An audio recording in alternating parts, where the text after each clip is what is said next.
Are you? Sorry. Of course, as soon as... Hi, Raina. You guys knew. How's You guys Puppy? knew. You knew it was coming. I have a feeling that I've missed something. No. Sir, over there, sir. Come say hi to me. What? Oh. Well, But yes. the last tweet that I can see was from March 6th. We're getting closer and closer to launching Season 3. Hopefully we'll have a solid launch date to share soon. Cool. 2 months I'll ago. look forward to that then, because I like They're his jamming good. style. I like the characters. It's hard not to like Monk. No, they're Actually, definitely good. they're all- I enjoy them. And more deep dishes. Deep plates. Deep plate. Yeah, that's right. Deep. Deep plates. You guys leaving me behind back here. Get chewed up by light mix. I still love the just stupid pun he made really early on with the Four Kingdoms Accord or whatever. I don't think I remember that. I remember them laughing about it, but I don't actually remember what the pun was.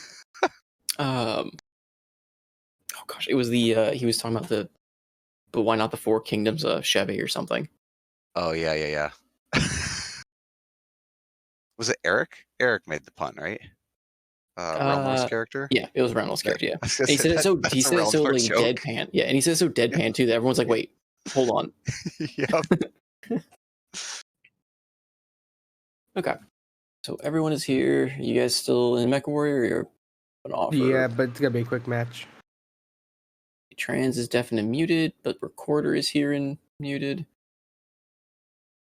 So the age-old Sure, question, that's is off of my Trans face. actually here or not? I'm gonna go with the definite muted. It is unlikely at the current second. Yeah, but the Recorder is here. I'm ready to go. Yeah. I Gotcha. am ready and just checking people's levels on my stream. So That would be why he's deafened and muted. Logical. Fair enough. And do we have Zerg? He's the only other person I see muted. He's muted because he's couldn't talk in game. But he's here. Okay. How dare he talk in the game? Dare he do things? He's not Okay. allowed. So, I would ask who wants to recount last session, but it was pretty much two major things of we win and everyone blames Absinthoss. That's fair. I see. That's fair. I see no further summary. That Nope, is that's pretty good. that is about the most accurate summary I can get.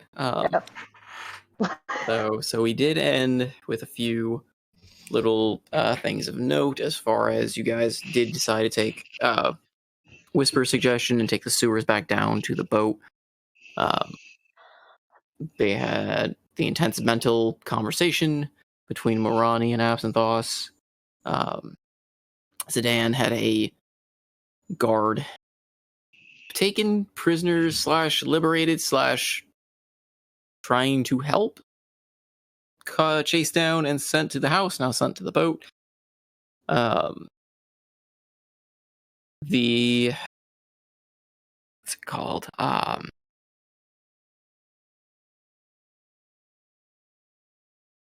Yeah. And a bunch of other, there's a bunch of little other details that you guys had went through.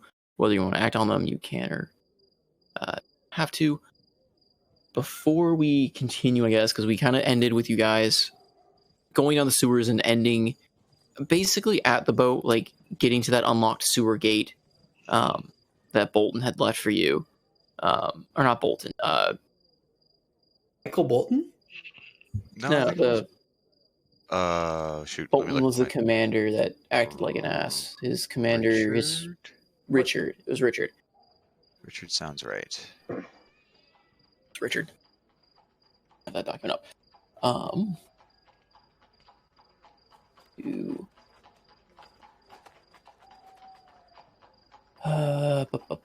Clarify. Yes, it was Richard. Yep, it just found it myself. Yeah, Bolton was the general that arrested you and had, a very pompous attitude and gave you the hero's cell. is there anything you guys had wanted to do before hopping on the boat? As I had mentioned, it's still at the dock. It's still pretty much just kind of listing there. The guards have kind of given it wide berth for fear of both thinking it's still cursed, as well as they don't see a reason to guard a boat they were never told to guard, and a few other things that Aristamore had put into place. But you guys can still act within Galeran if you wish. You can debark if you wish. The only people that would have a bit of difficulty moving freely would be you, Absinthe, or not Absinthe, Andros? Andros. Absinthe You left too. can. He's not being Yeah. held to. That's true. He has difficulty of Yeah. a party nature. You have problems on a legal nature. You would have to make me some stealth checks if you want to get around the city, depending on where you go. I would actually like to. I assume that we're going to have a long rest soon, so I have 1 second level spell slot left. I'm just going to go ahead and cast Pass Without Trace. I'm assuming we're all together. I'm just going to cast Pass Without Trace on the entire party. Nice. So you all are. Is that centered on you, or does that follow each player? I think it's centered on you, right? It is for the Not duration. mistaken. Each creature you choose within 30 feet of you, including you, has Okay. plus 10. And if they bonus get out of range of you, does it still follow them? I that how that believe works? so. as Yep. they have to remain within 30 feet. I don't think that's true. No? No, I think it's when you cast it, everybody within 30 feet that you choose gets the boon, and then it lasts for the duration, regardless of where they go. I was thinking the Oh. same. Okay, that sounds good to me. But It says. please feel free to double check me. Okay, it's interesting. It's kind of weird because it says a veil of shadows and silence radiates from you, masking your companions for detection. Yeah, it was my understanding that, like, in terms of flavor, it was kind of like a veil of like shadows that we had to remain under. I assume that as the caster, it would be centered on me. There is a tweet from Jeremy Crawford saying it's meant to benefit you only while you're within the spell's radius. So everyone gather around the druid. That's what would make sense to me because it doesn't seem like it's a lingering effect on everyone. It's a more of a you are literally radiating shadow. We are a stealthy crowd. You're a cloud. I'm just a little black Okay. rainbow. Yeah, you can still do that. So you're My kind of pile- shrouding everyone as you, make your way out of or near the end of the sewer gates.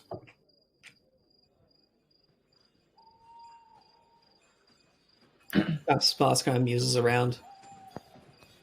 I wonder if Mother is looking.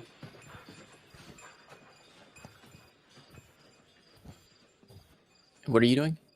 I was just making an open comment. I wonder if Mother is looking. Oh, I thought you were okay. So Alton is trying to shepherd Andros along, and would probably have a few questions to ask.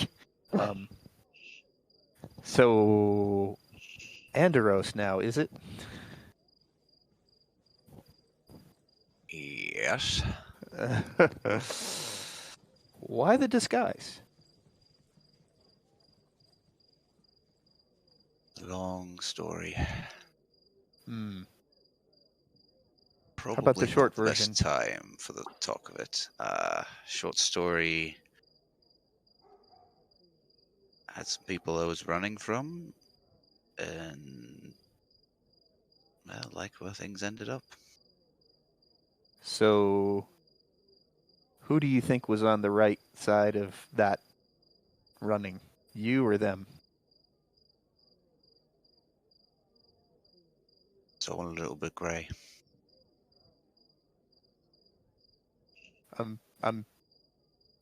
He becomes overt.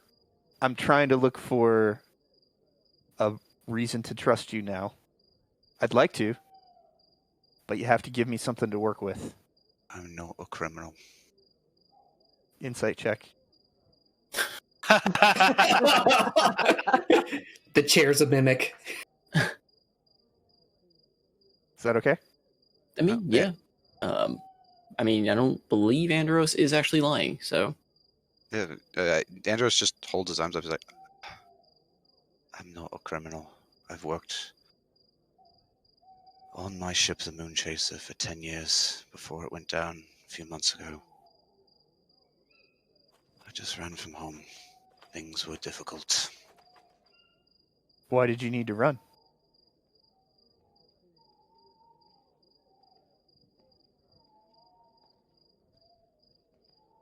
Kind of tilts his head to the side.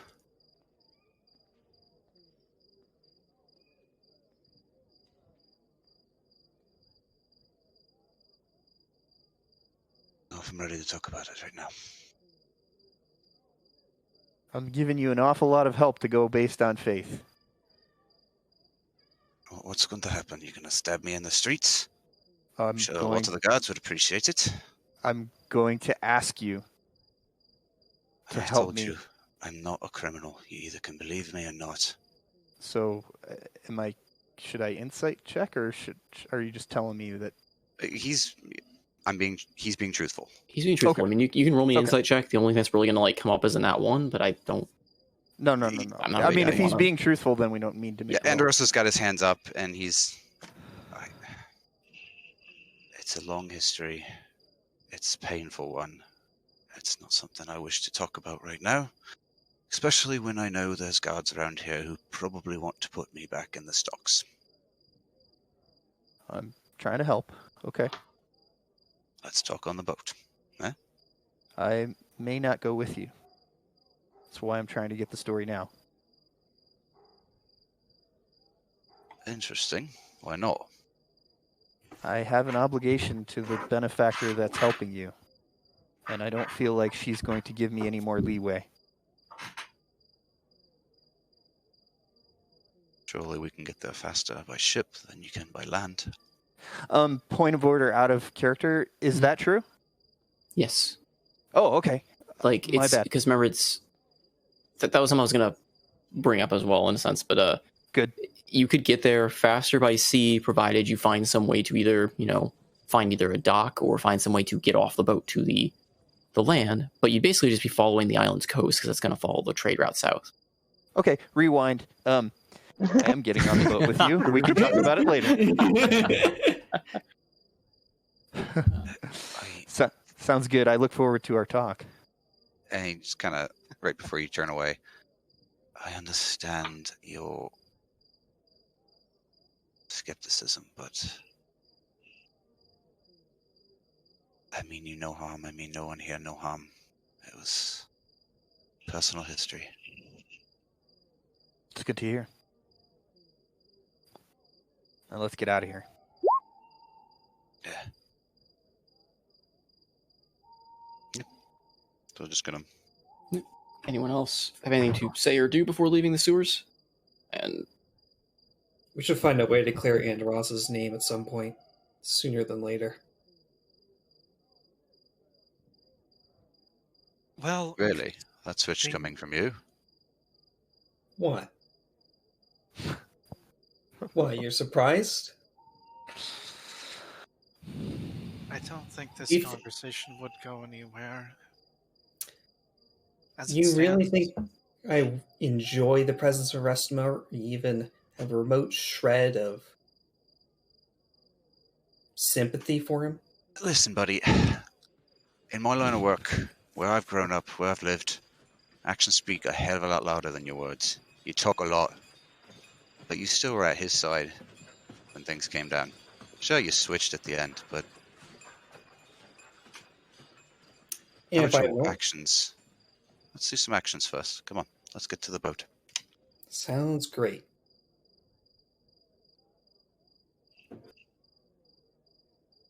there. So, barring any more conversations at the tunnel, approaching the unlocked gate, you find it's unlocked as per Richard's promise to you, Evian and Thamor.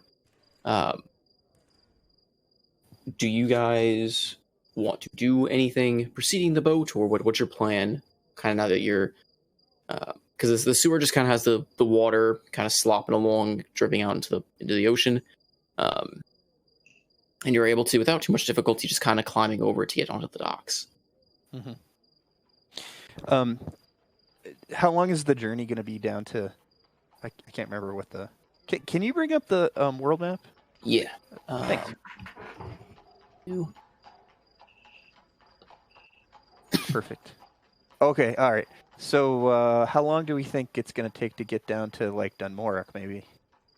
If you're going to sail to Dunmorok, I would say it's about, just for the sake of making life easier, probably a 2 or 3 day trip to go all the way to Dunmorok.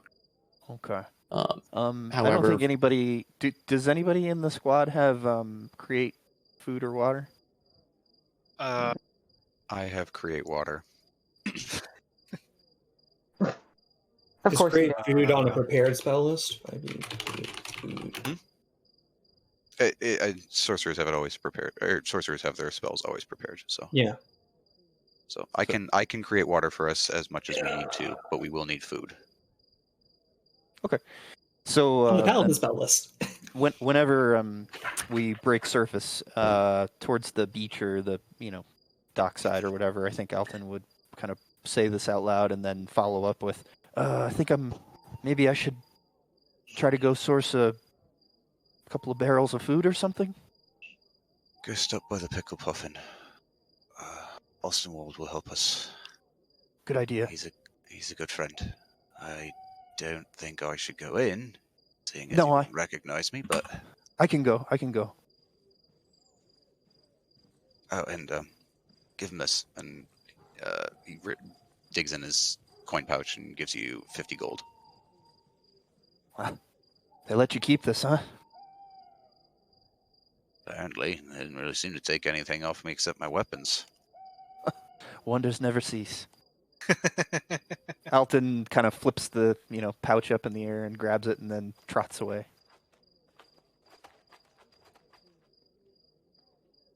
okay, so you're heading towards the Pickle Puffin? I imagine it's kind of late, but It is. probably still be open. It's late. It'll still be open. It's a tavern, and it's one of the, I won't say like seedier taverns, but it does definitely place host to more of the sailors. So they're That's a good thing. a bit more like rowdier, a bit more lively at night. But they're also kind of got their own little, they've got their own little code. So they're a rough group, but they're not like ruffian. This is not like a seedy thug den. Mostly. Okay. And as you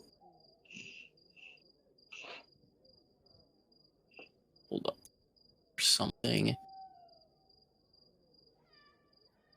Something happened somewhere, finally manifests. Don't worry, I still have plans for that. I still have that. Those are the scariest words a DM can say. I'll believe it when I see it.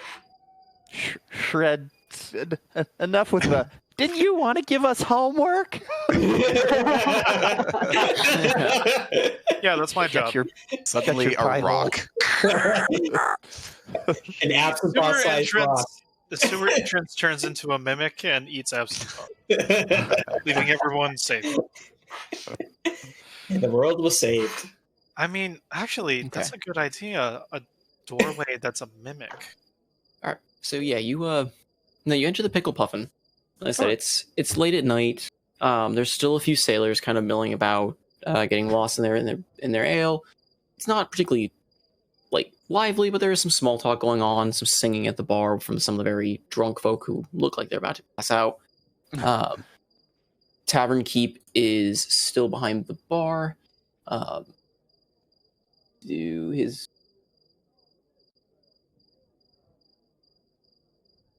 It's not Wendell. What was his name? Ossenwald. DeWalt? Ossenwald? Oswald, there it is. Okay, you have it listed. Sorry, I have like a list of me. Yeah, so Oswald is there. He's just kind of cleaning whatever not glassware, but whatever. So like the plateware and everything else, cupware that he has. You also notice a familiar mop of messy black hair sitting at the bar as well. And you see Mort, drink in hands, and he seems very, very perturbed at the moment, as he is constantly muttering to himself and downing drinks one after the other. Well, just in the 5 seconds it takes me to walk across the room, he's gotten a couple in. Well, more so not necessarily a Serious couple of drinking. cups, but he's just downing the cup he has. Yeah. Okay, yep, go. I'm going right up to the barkeep. And, evening, sir. Hey, what can I do you for? Oh, I'm in a bit of a rush. Would your establishment here do provisions for a short sea journey? Aye, we've made a few provisions or two. How might it set me back for provisions right now for, say, 2 to 3 days? Well, that depends. Are you looking for a standard fare, a meal fit for a king, or Whatever you have available right now, sir. I plan on walking out of here with it.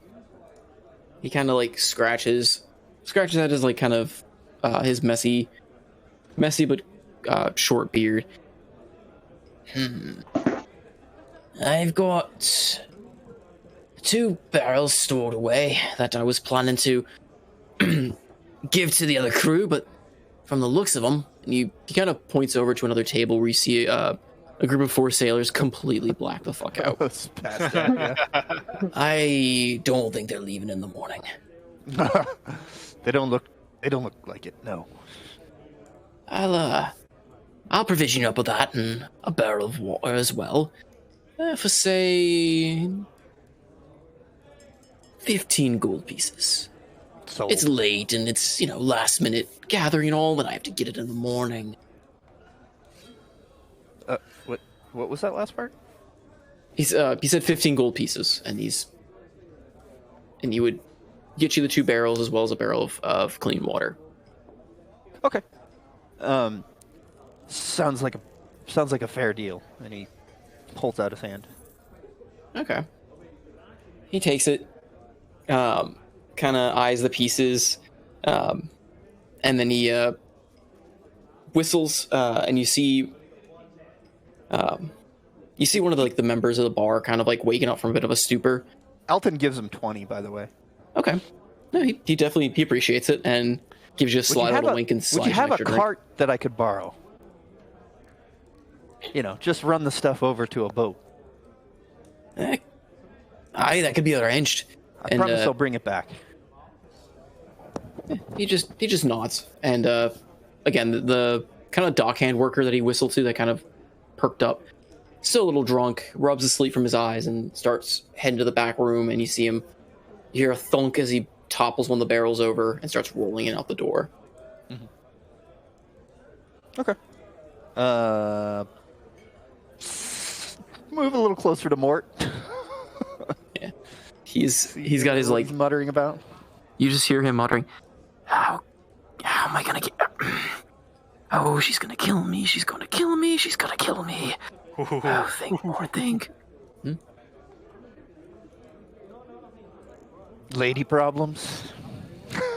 he sits up with a shocked face, just very very surprised, turning to you, squinting his eyes, and is about to make a very aggressive retort before he kind of stops mid-sentence and squints his eyes a little bit harder, rubs them.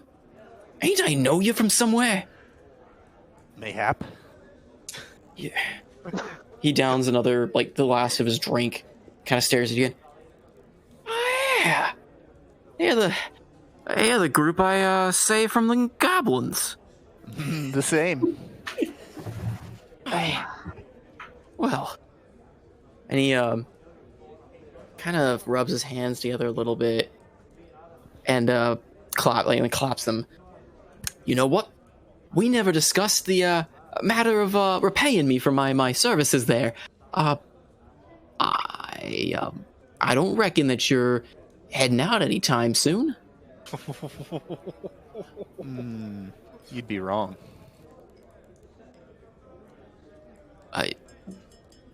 You're not heading out. No, we are heading out. Right. Okay. Well, it just so happens that your hero Mort here, well, is in need of a little bit of a ride to Dunmoric. You don't say. Yeah, I've got some business down in Dunmoric. Tell me, can you pull a cart?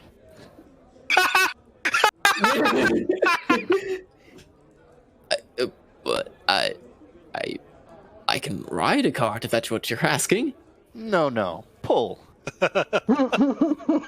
He squints his eyes at you.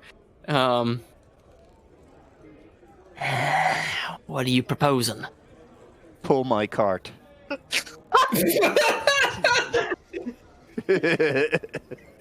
You see him go back to his cup for a minute, and go ahead and roll me a perception. Okay. Just to see if you pick up. Perception. Okay. He just kind of mutters to himself a little bit quietly. You see him like make the weighing gesture with his hands. I don't need to roll to know exactly what he's going to say, but that's okay. Alton is distracted by somebody stumbles into him or something. Yeah, or there's just enough noise in the bar too that you just don't quite hear his quiet mumbling. And with almost a defeated shrug, he looks over to you. All right, well, you see, I could really use the workout, I guess. All right. Passage on Mork, I'll pull your cart to... Well, where am I pulling the cart to? Oh, it's a... This guy's accent right at all. It's a nice abandoned ship over at the docks. I believe it's called the... what the hell did we name that ship? Widow's Did Kiss. we rename it? Nope. No. No. But What yeah, was it? Widow's Kiss. A great name for a ship. Heard of the Widow's Kiss? Ain't that the cursed ship? No. That's another ship. Hold on, sorry. I'm like trying to get his voice. I cannot get his accent correct. I'm like switching between every accent and failing miserably trying to get the right one for it. It was. I remember it was a New York accent. He is drunk, so... Yeah. Yeah, she's all over the place. Yeah, He's all over. I like it. Maybe it's a changeling all along. Yeah. Well, maybe I was wrong. Maybe I was wrong. All right. Just let me sober up a little bit, and I'll pull your cart. What, Sounds great. What time you casting off? I figure we'll take about a half an hour. Might want to be there then. You see him just sit there, kind of deadpan for a moment, slowly turn to Oswald. I'm gonna need a coffee, sir. You better make Coffee is that too. Coffee exists in this world. Yeah, it does. I enjoy this. He says you better make that too, and flips. I don't actually have any copper or silver, but whatever it would cost for a couple of coffees. Yeah, just a gold coin. And he'll give you. He'll give a just a knowing nod, before kind of rolling his eyes and filling up some 2 tankards, just very lukewarm but very bitter coffee. With the side Very, of very fresh strong sea coffee. salt. You feel the hair growing. Okay, yeah. So Mort kind of downs them, shakes himself off a little bit, and still a little bit in a stupor, but managing to stay on his feet. Follows along with you to where that deckhand finished loading up the barrels into a supply cart that the tavern uses for its own supply runs from the ships. Mm-hmm. He kind of gives a look at it, groans audibly, before finally resigning himself to his fate and picking up the handles. Okay, so as I see him off, I'd like to go back to the Adventurers Guild if I can. Okay. All right, we'll get to that in a second then. Yeah, yeah, for sure. Okay, so while Alton is off the pickled puffin, what are the rest of you guys doing? The guard has not yet arrived, as far as the one that was at the remaining Restamore guard. Zidane would like to telepathically ask Shinari where she is. If how close.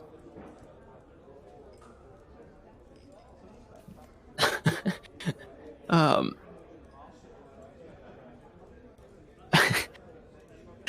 want to be like you get like just a standard Garmin response of ETA. But anyway, no, you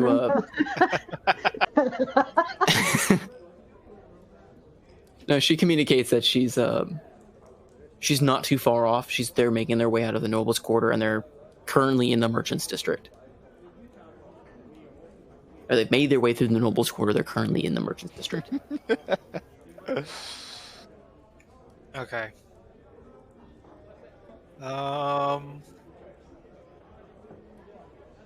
I suppose.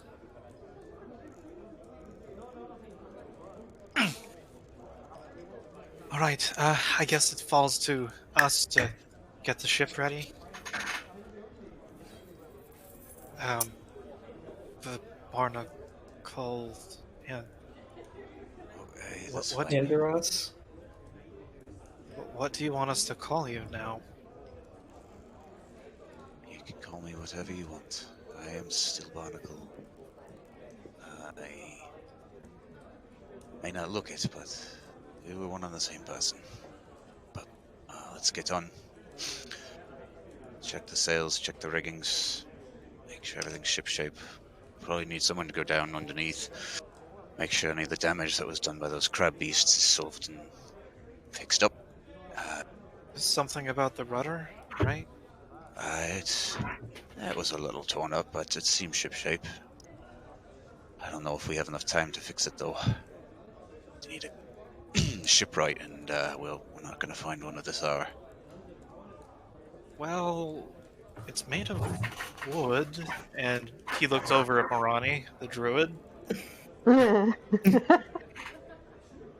Is there anything you might be able to do to help?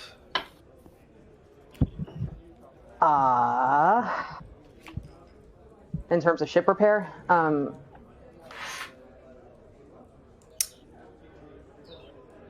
don't know that I can do anything. I would assume that mold earth does not apply to wood. Nope. I can cast cure wounds on it. That would be terrifying if it worked, because that'd be a sentient ship. Pain! I feel every sawtooth again! Ah! Is there any damage that's not larger than a foot, so I could use mending? I mean, if you're gonna scour the ship for little things that are smaller than a foot, you'll find some small, like, cracks of the gashes left behind by the original, like, battles and stuff are still there. Depending on how much time you want to invest into and what you're looking for, I mean, there's little things you could fix with mending. It would just take time. On the Probably. docks, are there any, like, planks of wood or anything that we could pilfer and use to our advantage? Maybe cannonballs, bananas, pomegranate or two. Yeah, you gotta go vote on the Reaper flag first. No, no, there's I mean, nothing. There's some scraps around, like some general pieces left behind by pallets or left behind by other repairsmen, or just kind of thrown aside. All of the, like, stock craft stuff would be kept with the shipwrights. Sure. And not necessarily just sense. left at the dock, or if they are near the docks, if you were to go exploring, you may potentially find some, but they'd be under watch, under guard of the owners of said ships. Fair. Yep, that's fine. But there is some scrap lying around. Never mind. Well. Sorry. Still grabbing what we can. Anything we can have in case there's repairs to be done below. We'll need all the wood we can get. Alright, let's go. Come on, people. I suppose, Thamor, you have hold of Absinthoss? I do. I'm pretty sure you do. I could have tried Yes, doing the some answer is yes. mending to fix it. But obviously, if you'd rather have me held, then I will stay held. We gotta get to the boat first. How about you use those hands to carry some wood, eh? Tosses him a couple scraps. Sounds like a good plan as he happily carries the wood. Wait, is Thamor holding you by the arm or shoulder? His shoulder. Okay. You're on my arm. He's not really gonna be able to catch the wood. The wood just flies on his chest. Let's get going. Okay, so that's what you guys are gonna do is just Absynthos, Andros, I guess Thamor in a sense as well. You guys are just all gonna be kind of repairing / loading the boat with stuff you find. Yeah, Andros Yeah. will be directing because he's the one who's got all the history of ship raiding. Go ahead and then roll me an investigation then, Andros. Kind of get an idea of how much you find and general luck with it. Alright, investigation. 12. I mean, it's slim pickings for sure, but you do find a fair amount of just scrap wood, some rivets left behind, perhaps by a repairman that just kind of left them out on the docks, as well as just some crude tools. You find like 2 bundles of like rough rope, more designed for rigging than it is for adventuring. It's like that kind of that thick rope. Sure. As well as a few sail patches, like just bits of cloth and needle, like thick, rough needle thread. But nothing too fancy and nothing really like fine. Okay, so scraps of wood, some rivets, 2 cords of rope, sail scraps. If you want like a numerical thing, I'll say you find like a set of 12 rivets and a small like a stone hammer used to pound said rivets, and then a like modified stone, almost like a modified rivet that they use to sew the sails with, I will say, as well. And that's what they've got attached to some cord for the sail patches. Morani, are you sticking with them to help, or what are you doing, as well as what is Evian and Zidane doing? Evian, what's the state of you right now? She is looking pretty numb and just out of mind. She's just pretty much gonna stay off to the side and probably like either sit on the dock already, or on the ship, just keeping out of sight. Okay. I'll take this opportunity to just walk over to Evian and kind of just reach over and just, softly lay a hand on her shoulder. Evian, are you all right? She basically looks up to you with like a blank stare. You seem to take Arrestamore's death pretty hard. Did he mean something to you?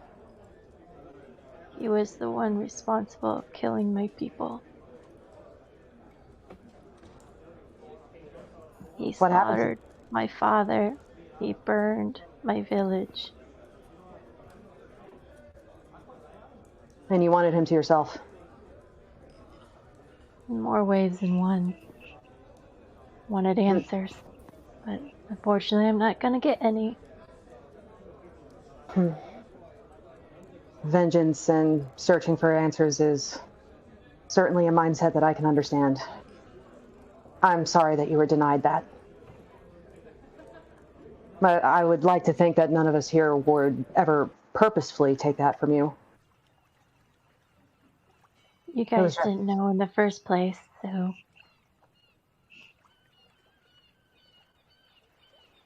All the same, I know that if someone took that opportunity from me, I probably wouldn't take it very well either.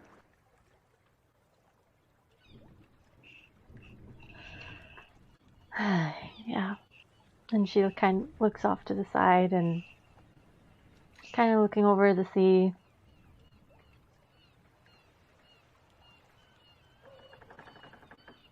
If there's anything that we can do for you, you know that we're always here to help. We may have a lot of shit on our plate right now, but that shouldn't keep us from looking out for each other. I thank you for that, Marani. I really do. And she looks back at you and places a hand over yours. The only thing that I'm trying to do is keep you all safe. I don't want any more people die because of me.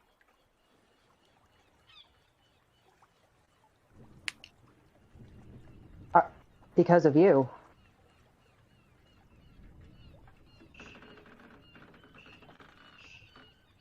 Well, I feel partly to blame for my village to be gone, to my father being slaughtered. But why? Because you could not save them? There's that, and then I don't recall much, but all I can remember that night is I was led astray by something or another, and then the sounds of fire and screams caught my ears. By the time I got back to the village, it was too late. You can't blame yourself for something like that. I mean, if you had been there, you may very well have ended up dead along with the rest of them. At least now you have a chance to try to not make things right, but at least maybe set the record straight on a few things as much as you can. Arestamore may have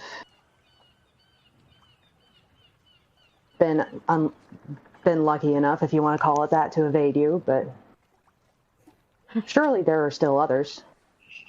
He must not have acted alone. I don't know. All I know is that I'm the last member of my village. And I don't know if anyone else survived. I'm pretty sure they all died in the fire. I've been all alone for the past 40 years.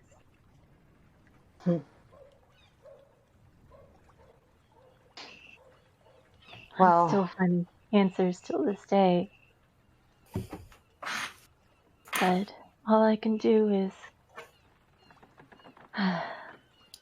follow the leads I have been given and recall the last memory that they gave to me before we face Arestamore.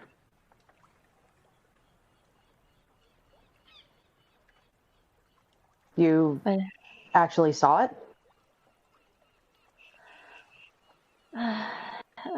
Well, I personally haven't seen it, but let's just say the trees have long, deep memories. I believe I know what you mean exactly.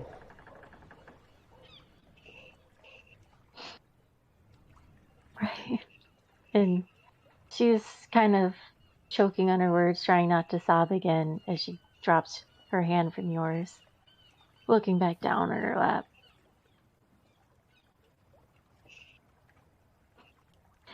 Just give this old girl a little bit of time. I'll come back around. Don't worry. Of course. You know where to find me if you need anything. I just kind of give Evian a kind smile, and I'll just walk back over to Andros and company.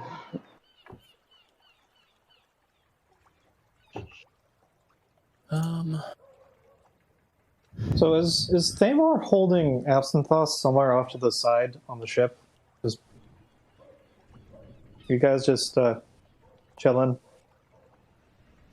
I thought we were trying to repair the boat.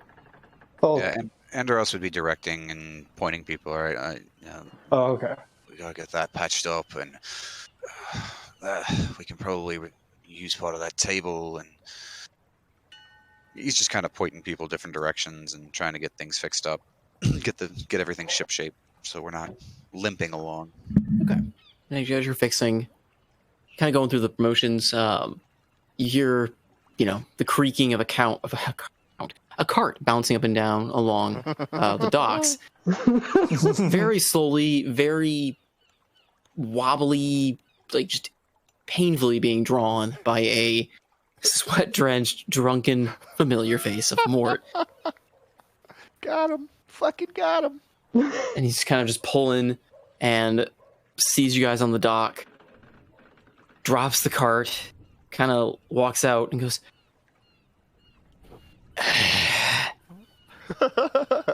"Is this a damned widow's kiss?" Oh no, you actually want the ship a few ones down. Not fucking again. And then he turns and starts staggering back to the cart. No, Morn, come back. How do you know? And he squints his eyes again. Oh, it's the rest. It's the rest. And he just kind of falls on his ass and just sits on the dock for a bit. Yeah.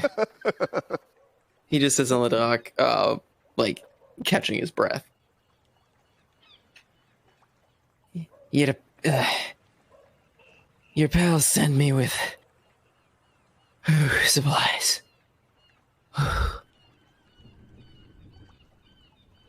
The pickled puffin is less than half a mile away. But why are you sweating so hard? He's very drunk. 1, I've had a bit to drink. 2, I may have gone the wrong way. 3, this cart is heavy. 4, mind your own damn business. Look at Perception. that, you can still count. Perception check on the cart. I mean, go On the for it. cart? What are you looking for? That'd be investigation if you're looking for something. No, I'm just seeing if it actually is heavy as he's making it out to be. Oh, you're actually just gonna try and lift it? No, just perception was what is it? He's at the foot. He's at the docks, right? At the foot Yeah. of the. I mean, yeah, go ahead and roll. I mean, it's... I'm trying to gauge if he's relative to his portly merchant physique, if this actually would probably be heavy for him or if he's just being drunk and dumb. This sheet has perception right there. What is Morn again, race-wise? Well, Wow. Mort I is a think human? Yeah, I thought he was just a human, but Mort is okay. just a human. Okay. He was a kind of scrawny, raven-haired, like a mossy, greasy mop of hair on his head. But he was the trader that you guys heard of when you were back in Tilbrook and I met don't know along the way. why I thought he was like a dwarf or something. No, the proprietor at Tilbrook was a dwarf. Oh, okay. Or I'm sorry, at Dewsbury, not Tilbrook. Yeah. Meticus. Meticus Stonebird, yep, and his daughter, who asked you at some point if you were ever in Denmark to look for his wife, that Alton found out about. Martha! Martha. Regretfully gave it that name, but Sorry. That was a long time ago. Yeah, it's been a hot minute. Andros pats Zidane on the shoulder and he's like, "All right, let's go help him out." Starts walking down the gangplank and grabs the cart. Right, You have 5 strength, right? correct. Yeah, go ahead and roll me a strength check. Strength or athletics? Athletics, sorry. All right. Default 5 east, or 3 5 still in my head. Yeah, you walk over and you lift it up and you kind of try and pull it, and its wheels are fairly wedged. Like the dock isn't necessarily flat and even well made here. It's a rickety. It's more rickety than and it doesn't budge. And Mort just kind of turns to you. This is really fucking heavy. Zidane's told you. Wait. Zidane's gonna go over and give his hand. That's a good sign. I like that it's heavy. Good dense food. Yeah, athletic son. Come on, beefy boy, help me out. Right, athletics. There you go. So Dan, you just kind of walk over, pick it up, and almost one hand just pop it out of the little rut it was in, and just very easily roll it. Nice. Well, I suppose Barnacle's disguise of not being able to lift very heavy things was accurate. Oh, who are you kidding? I'm still strong. That was just his form. Didn't Zidane nods slowly. Come on, get it on the ship. Yeah, Mrs. just moves them up with the ship. Mort just kind of watches you pull it and just gives you almost a very... It's a mix between he's happy that you're taking it, but a little bit like, show off. Andros then turns to Mort and creates a very cold-looking blue, like... Basically, he's holding Ray of Frost, but just in a sphere in his hand, just to kind of illuminate him a little bit. Well, you come in or not? He kind of like stares a bit at you. Oh, right, you don't recognize me. I know I'm drunk. I don't know. I don't know. I'm going to the Western. Hold on. Jeez Louise. Mort is going to be a man of many, many accents at this point. I cannot... He's a well-traveled man, and when he's drunk, it shows. Considering that he's... Or he's a changeling. No, he has predators. I don't think I've met you before.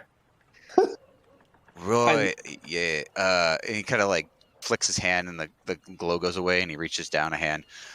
Name's Andros. I should say I'm a new recruit, eh? You see a very coy smile across his face. Well, and he stands up, brushes himself off, takes kind of one last big old breath. Name's Mort. These fellows I saved a while back. Did you? You'll have to tell me that story. Thirsty goblins surrounded on all sides. Oh, you don't say? Really? These lot? Yeah. This very same lot. Well, I hope you brought at least some drink. We'll have to talk that tale. He looks over at the barrels. I sure hope. Come on, get on the ship. We always can use some more hands. You do have hands, right? He gives you a, like, what are you talking about kind of look, like that sidelong look, and then thinks for a second, realizing that your magic you cast earlier and checks to make sure his hands are still indeed there. Come on, come on. You're a squirrely one tonight, eh? Let's just say, your ship was very timely. But, to adventure. And he kind of starts hopping on over to the ship. Andros follows with a massive grin on his face. Nice. At this point, Zidane, you get a bit of a mental ping from Zanari. And as you turn to the docks, you see Zanari just, loping towards you with a very just slightly worried and nervous guard, the Arestamore elf guard, trailing behind it. He's doffed all of his armor. He's just kind of wearing a simple garb now. But... Will we recognize him?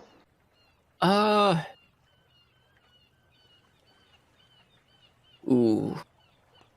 Probably not after Zidane. I was going to say, I don't think you would, just because he's not wearing the armor, and during most of that fight, he was in the Sleet Storm.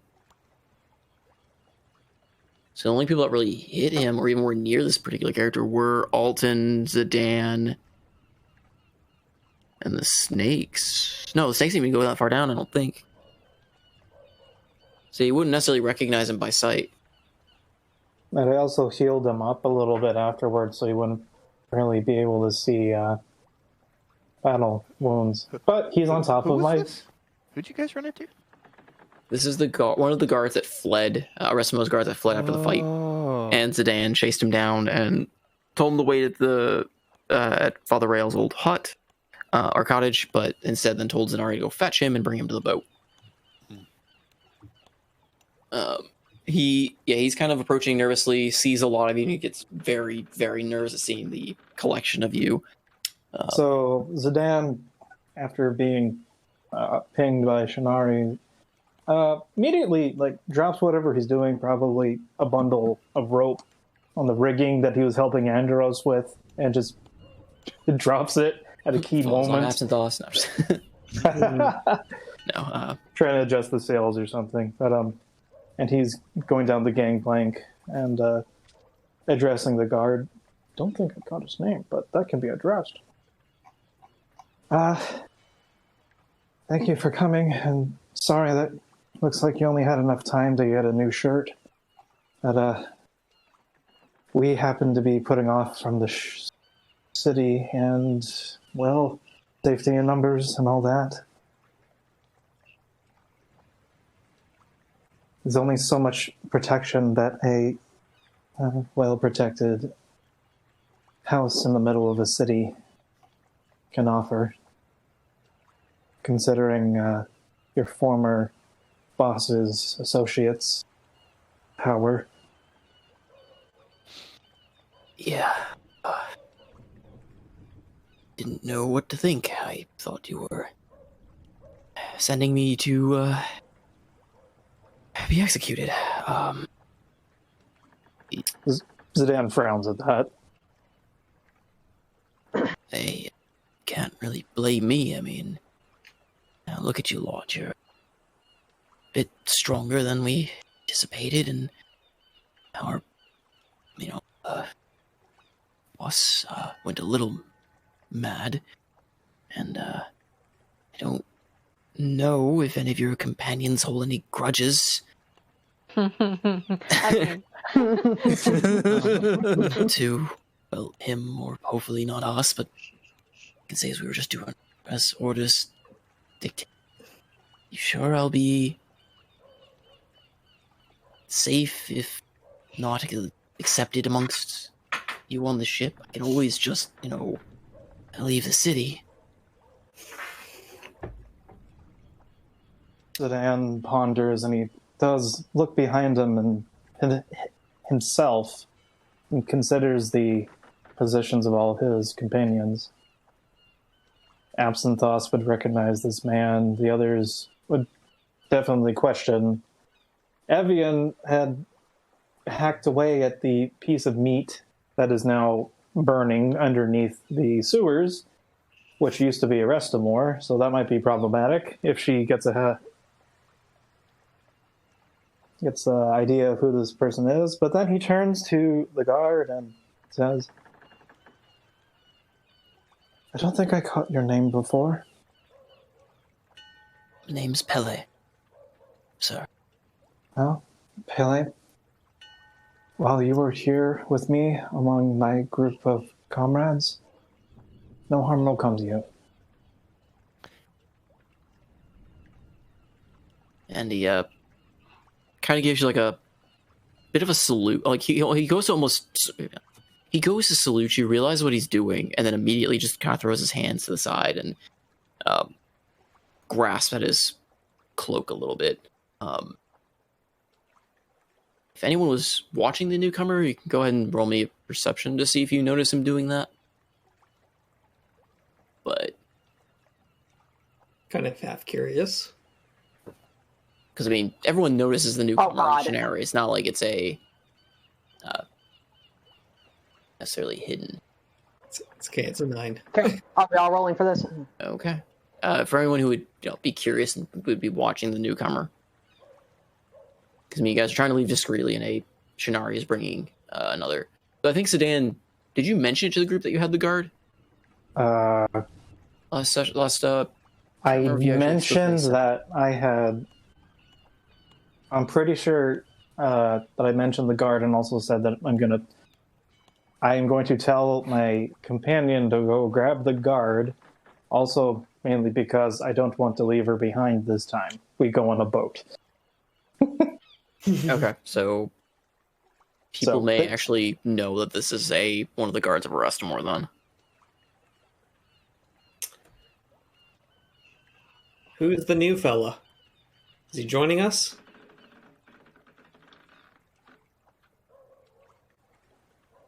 So yeah, you all notice him, but you don't. Morani, you're the only one who noticed the awkward salute he attempted to do and immediately interrupted himself. And you were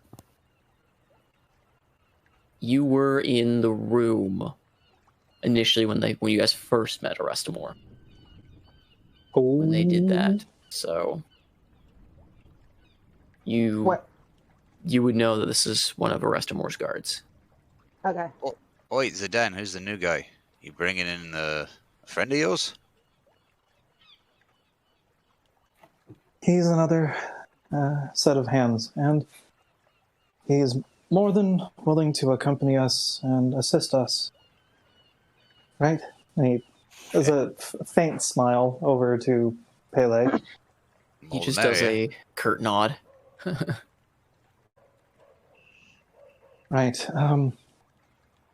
Don't mind the burn spots on the ship. This is the Widow's Kiss. We cleared it of the curse a couple days ago. Yes, that was very fun. But, yes, Andros, what do we need to do? I think we're just waiting on Alton. Don't know why he's not here with the supplies.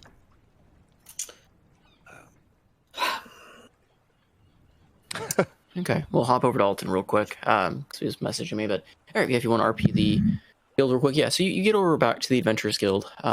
It's late, so it is very quiet in the guild. Most of the tavern is empty. However, Kazim is working the late shift as he normally does. Okay. But nobody else is really around at this moment. But So it's just him. it's just him. Bummer.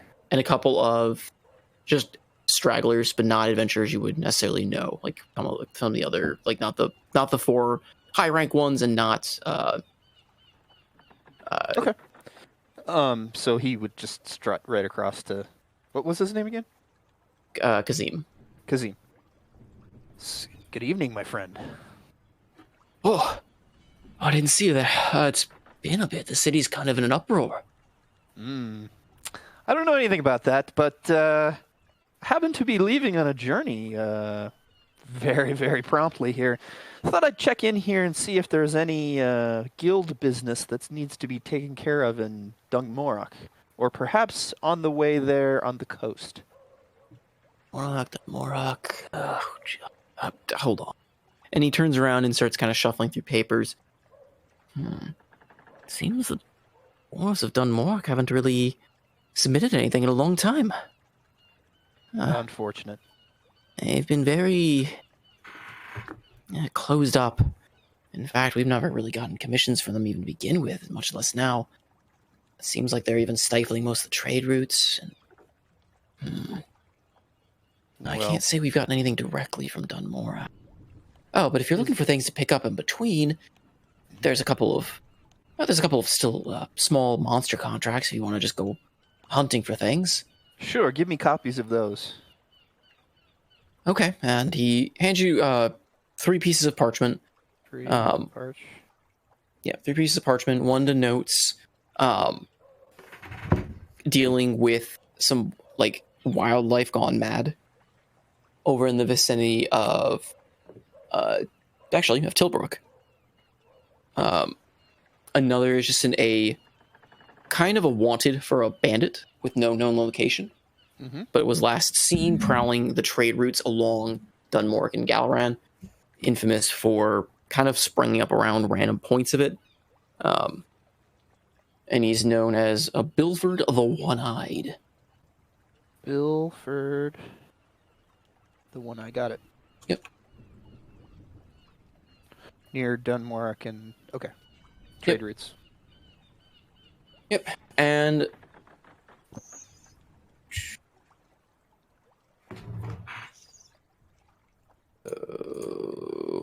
third one, a missing beautiful girl that you'll rescue.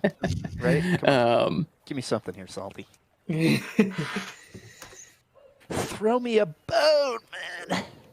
I did. I threw you Mort. Not that kind of it doesn't bone. come to that. No. Desperate. The last one is it requests you actually. It Maybe You're missives immediately or something familiar. to Dunmoric? Okay. No, you're familiar with the name because the name on the request is from Maticus's daughter, which was Amelia. So Amelia Stonebird. And he hands it to you, and you notice it just asks for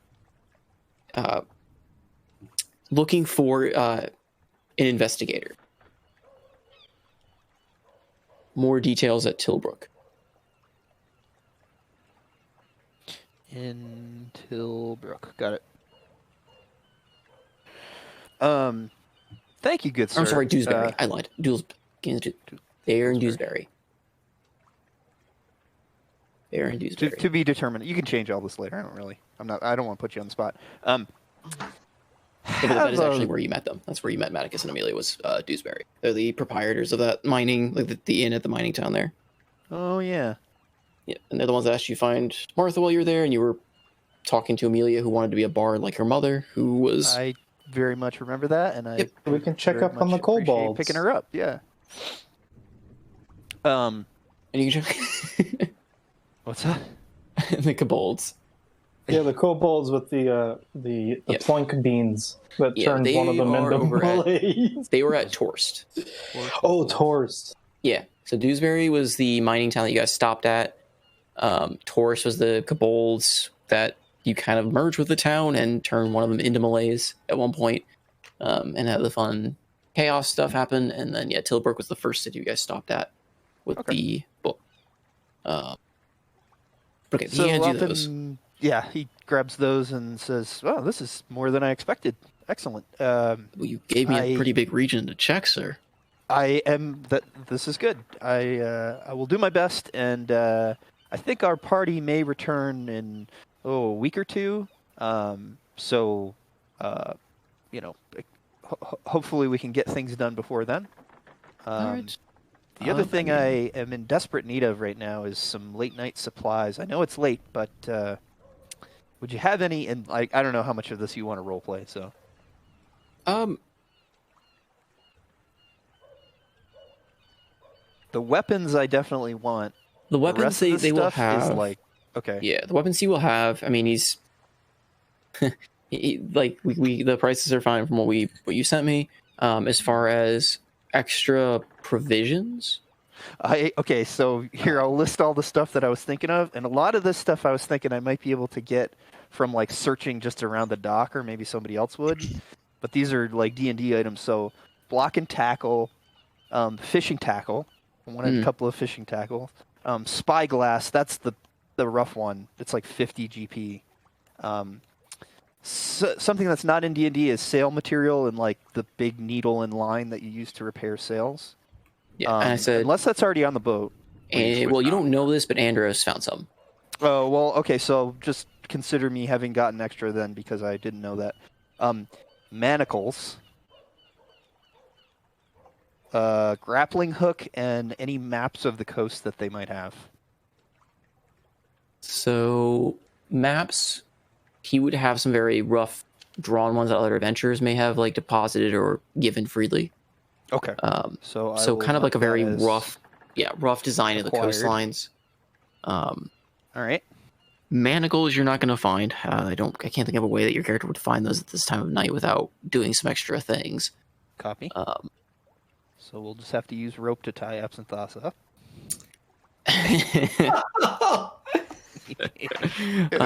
What about a grappling hook? Think I could find a grappling hook? 2 gold. Yeah, I'll say that the Adventurers Guild has some. Okay. they've got some for venturers doing their thing. So I say they have that if you want to pick that up from them. The block and tackle and fishing tackle, I'm imagining they probably wouldn't. Well, I don't know. It's a port town. So It's a port town. I'm gonna go. You know, I'm gonna go ahead and just say, Kazim, like you're gonna ask for kind of this stuff, and Kazim is gonna kind of almost look a little worried for a second, but he's gonna bring out a spyglass. Ooh. As well as like the netting and stuff, the fishing net and stuff. I'll say if you want to pick that up on the way back, you can just pick that off any of the fisher boats, like small boats or that sort of thing. Little sleight of hand. Yeah, with that stuff. Yeah. If you want to roll sleight of hand to steal it, you can, or you can just barter with some of the. Oh, okay. There's still people there. Yeah. There's fishers are kind of at all times of day and night, depending on what they're trying to fish. Okay, I'll just mark that down as like I'll just barter or something. Yeah, if you want to like just spend, let's say like 2 gold and you get yourself a rod and net from passing fisher like boats on your way back. But he's gonna bring out a spyglass. Okay. And he kind of looks and he says, I won this off the guildmaster. He was a little drunker than normal, but I managed to hold my own with the help of let's just say his wife to be doesn't really like this, and it helped a little. He didn't hear that from me. But my lips are sealed. I don't have need of it, and I don't want him trying to win it off me again. I can't drink that much again. So, tell you what, I'll sell you this. But I'll charge you 70 gold for this. It's not a normal eyeglass either. Oh. Mm-hmm. And he takes it.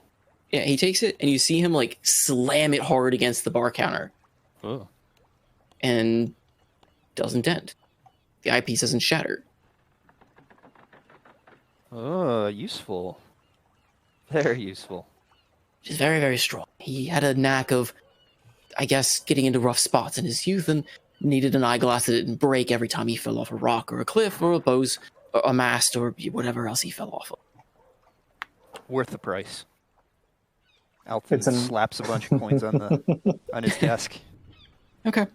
It's an eyeglass of true seeing +3. No. If anyone has identify, more than welcome. But yeah, it may have some other properties, but at least the most evident property that you're seeing is that it's, if not indestructible, very resilient to damage. Okay. So I think with that and the hook and the maps, he'll head back to the docks and try to scrounge up that material and block and tackle and a couple of fishing tackles, because you can't fish alone. Okay. Now let's say like 2 gold should be enough to kind of just scrounge up a bunch of. It's not necessarily like the highest quality fishing equipment, but it'll do. Okay. It's passing. Good night, sir. See you in a few weeks. Oh, good night. I do hopefully await your return. Salute. All right. So you start heading back at the docks. Quickly before Alton shows up, is there anything else you want to say to the elf fellow that I guess we're kind of back in that spot of conversing with Pele? Nope. I will say that Evan gives a brief glance towards him, hearing that, but recalling what Zidane mentioned earlier before they left the sewers. She glances in the direction, but she stays quiet for now. But when Pele sees her, is there any interaction, of a flicker towards her or recognize her in some way? He's nothing in particular anyone in specific. He's nervous just looking at everyone in general. Okay. He's like, he looks very frightened to be there. Okay. Yep. Then she just stays quiet and off to the side. Okay.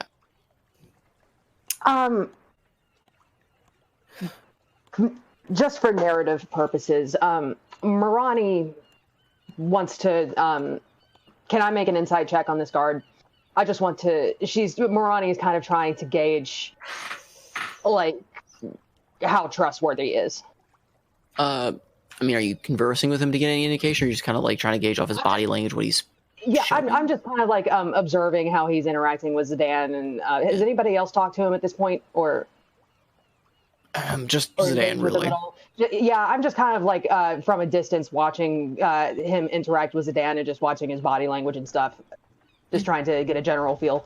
Go for it. Go ahead and roll me a insight. Okay. We're all on the boat now, so we don't really need pass without trace at this point, do we?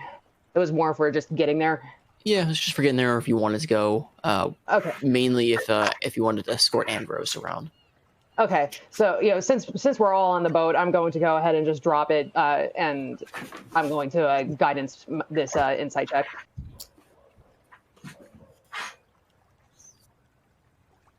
Yeah, I might not need it, but just for the hell of it.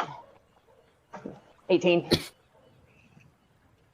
Yeah, I mean, you get the sense that the guard is, again, he's very fearful. He's kind of watching you all, kind of like, he's not looking at anyone with aggression. He's not looking to, like, he doesn't seem like he's going to try and attack anyone, but he looks like he's on a razor's edge of about just to run. Just flee out of fear. But he doesn't seem to have, like, any malicious intentions toward us, as far as I can see. As far as you can see, no. Okay. He knows what we can do.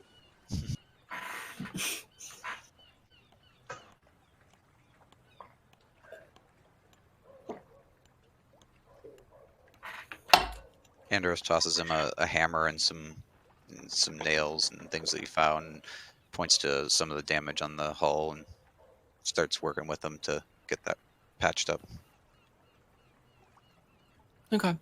He awkwardly takes it and tries to follow along. He's not very handy with it, but he nervously just tries to assist. Fine. Okay. At this point, we can say, Alton, you arrive back at the docks. Notice that everyone's kind of doing some repairs to the ship, and Mort and Zidane have gotten the supplies on board. So Alton is showing up with armfuls of stuff, and you notice he doesn't really have much for clothes on. Because he sold his leather armor and his scimitar. Assuming that you all would be in your, kind enough to gift him one of the elven armors. But yeah, he shows up with this block and tackle and fishing stuff and spyglass on his belt and a grappling hook over his back and some maps sticking out of his shirt or something. Yeah, I would just like to point out it took 21 sessions for the bard to take off his clothes. That's a world that record you somewhere. know of. Hello, all. Hi. What the hell happened to your clothes? Oh, I didn't need that leather armor anymore. We have such fine elven armor. I figured. So, Oh, out of character, Trans. I'm so annoyed with you right now. So Zidane would, with a slight smirk, he would suggest to Shinari to go down and try and grab one of the fishing poles and act like it's a stick that she really wants. Hey, help! Just to help. demean herself for just a small laugh. That's not a stick. What? Wait, no. Roll me Say more. Say more. This is for you. I'll be competing strength roll. Shinari, I think, actually has a decent stat block. I know. Just Can I really use shit hit points dexterity because I'm an instead to idiot. try and keep it away? Yeah, you can use Secretary to avoid. Okay. You just need to roll a athletics to like pry it from you if you're actually gonna have Shinari like take it from him. Oh, okay. So acrobatics Well, is as long as it doesn't plus break the 5. thing. Yeah.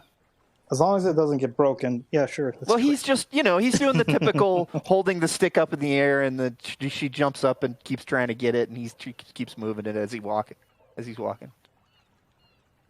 I don't know. Sure. Yeah.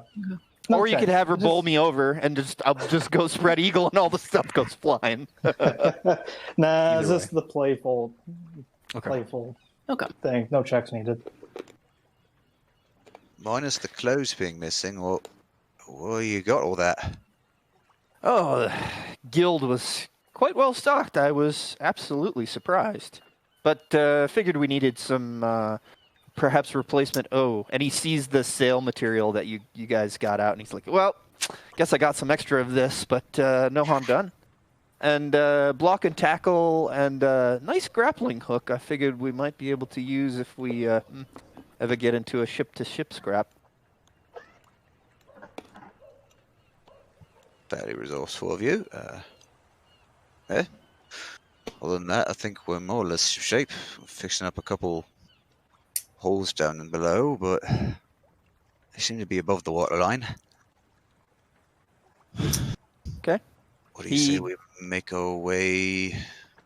Shove off? Where are we going? Dunmorlock, you said? Yes, but I also did some more asking around at the guild and picked up this other stuff, and he starts to kind of go, downstairs in the ship map or wherever. And I guess I can't remember if there was like a clear captain's cabin or not. Oh yeah, there was. There was. I can pull So up he goes down. Let me zoom out here. Ooh, that's way zoomed in. Oh, I forgot how big that map was. Yeah, it's a big one. right. Right. Okay, Actually, propose- delete the giant. So Alton wasn't even on here because I ran away at that time. Okay, proposing the quest on the quest table, and everyone vote. He's gonna do it just like that. Oh, that's not what We're all oh my god. boat's there now, I think. Yeah. Yep. Yeah. All right. I just need to get rid of the dock that was there. Okay, so the captain's cabin is the bear rug, I think or so. no, it's this. That was where he barricaded himself Oh, in. okay. So maybe that's just the mess. So yeah, I'll go wherever in here. I mean, that's kind of where he like had set up where you fought the captain and where he had like his journal and everything. Okay. I mean, you can set up anywhere if you want to. Only if you're just gonna set up like a map. And he drags Andros with him, and plops down these parchments with the guild missives on them. Says, I picked these up from the guild. I figured, if we're traveling down the coast, we might as well pick up some work, see if we can make some extra coin. Can I ask a quick clarification question? Mhm. Can Andros read? Because Barnacle couldn't read. Ooh. You don't know yet. We don't know. So, thank you, Marani. You're welcome. Reina, out of question. So he puts them down on the table and looks to the side to see if Andros looks like he's reading or not. Yeah, he picks them up, kind of scans them over. I thought we were going to do your little benefactor mission. Eh? These are on the way. Can you make out? Tillsbrook, Dewsbury. That's right around the corner. Eh? Okay, he can read. Cheeky little shit. You're just full of surprises, sir. But yes, seems like there's about a job in every port on our way down. Do we have Of course, time? we can. Of course, we can. Well, that's a good question. We can save these for the way back as well. Although, if I'm to escort this caravan, as it were, from Dunmorlock overland, we might need to either split up or, yes, do these on the way. But I figured I'd pick them up even if we don't do them. Well, It's going to be a lot slower going if we're stopping at each port on the way there. If we can catch the central currents going across, find the trade routes, that'll obviously get us there faster. That's true. I can, of course, confirm with my benefactor how much time she's willing to allow for these dalliances. Did she give you a time window? I think it might be short, but again, as I said, I will confirm. Right. Oh, and you picked up some maps, eh? Oh. Yes, I did. And also this, and he, unhooks the spyglass from his belt. My. Figured we might be able to use something like this. That is a pretty piece. May I? Hands it over. Clear, yeah. What was the clerk's name? I keep forgetting it, sorry. Kazim. Kazim demonstrated quite a quirk. He said it was nigh indestructible and smacked it on his table right hard. Really? I don't know that I... property. Yeah, I don't know that I'd want to test it all that much, but it was certainly worth the extra 20 gold he charged. Sure. I still remember. Oh, man. Captain always got... Well, let's say he didn't want to be around the captain when he broke his. He had a knack for breaking them in combat with pirates. Anyway. Let's call it a down payment on a nice, long story. And he pats Andros on the shoulder and basically walks by him and starts working on the rest of the ship. Fair. Sort of cutting the conversation short intentionally. So kind of keeps looking at the spyglass a little bit more and kind of straps it to his belt. Starts looking over the maps. Also, he's going to go look for some armor because it's in his skivvies. I mean, unless they give you the elven armor, on board is really just like the tattered remnants of some like spare sailor outfits. Like, so just kind of like... So, that sailcloth that you brought on the ship? We may end up going full Heracles. I may end up in a toga. Just don't simp like Heracles. I don't know who's carrying the booty that we got from last session, so I will probably just go find whoever that was. I kind of thought it was me, but I'm pretty sure I would have needed help carrying 2 sets of armors, 2 short swords. Probably Thamor. Yeah. Thamor's probably loaded up. Thamor's pack. He's got 30 weapons. I think so. As I say, what is Thamor, Evian, and Morani doing now in the midst of this as well as people are fixing, and then Absynthos as well? I guess what is everyone else doing? Fixing the boat, do mending as they can for any little last patches. Don't want to sink.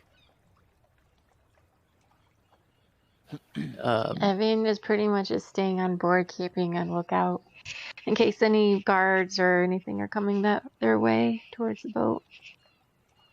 Okay. I mean, you notice patrols kind of like scurrying through the merchants' quarters, though mostly it's pretty quiet in this area. Nothing seems to be coming right at you. Okay. So Alton will go up to Thamor, and hopefully Thamor has the armor and stuff. I don't have armor. Well, somebody's got it. Seriously. Well, anyway, he comes up to you with one of the fishing tackles. He's like, hey, Thamor, remember all that time ago we did a little fishing with halberds? Yeah. I figured I'd get us a little bit more legitimate set, just in case you wanted to. You had a taste for fish. Well, I'll take the tax, but I already have a fishing rod itself. Oh, okay. Well, the more the merrier. By the way, how's the eye doing? He kind of points to the helmet, which I'm sure he still has on. Do we know about that? I mean, have we seen it? in don't- normal positions. No. Well, I was gonna say, he never took his helmet off, so no one would actually know they swapped location. Okay. Unless he said it. I don't think he actually verbally told anyone that it swapped. Let me change the prompt. You got any of those beans left, or did you take them all? took them all. But the real question is, where have your clothes gone? I sold them. Okay. I'm Why? looking for one of the sets of armors that we peeled off those guards we killed. You wouldn't happen to know where that is, would you? I would not. Well, I'm off to find them. I don't know who actually carried them off, because I know you think you searched for them, Alton, and picked everything up. I did. But I don't know if you took it all or you threw it all on. I'll leave it. Namor. I'll leave it for the notes. Let's just keep going.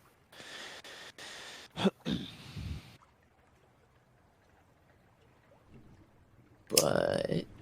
Is there anything else anyone wants to do before you set sail? Yeah, just for flavor's sake, just to be safe. You know, I assume that have we been on board for at least 10 minutes?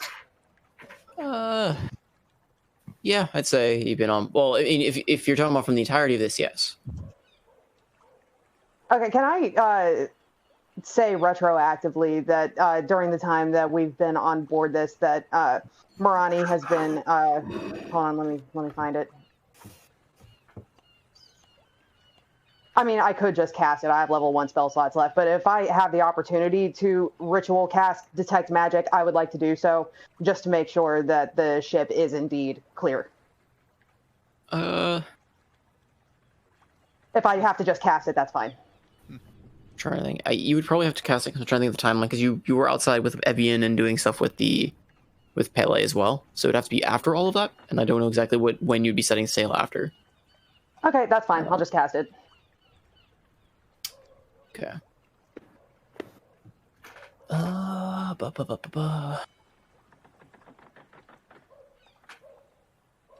Let's see. The ship itself has kind of lingering traces of the powerful magic, you know, it had been a part of a while back.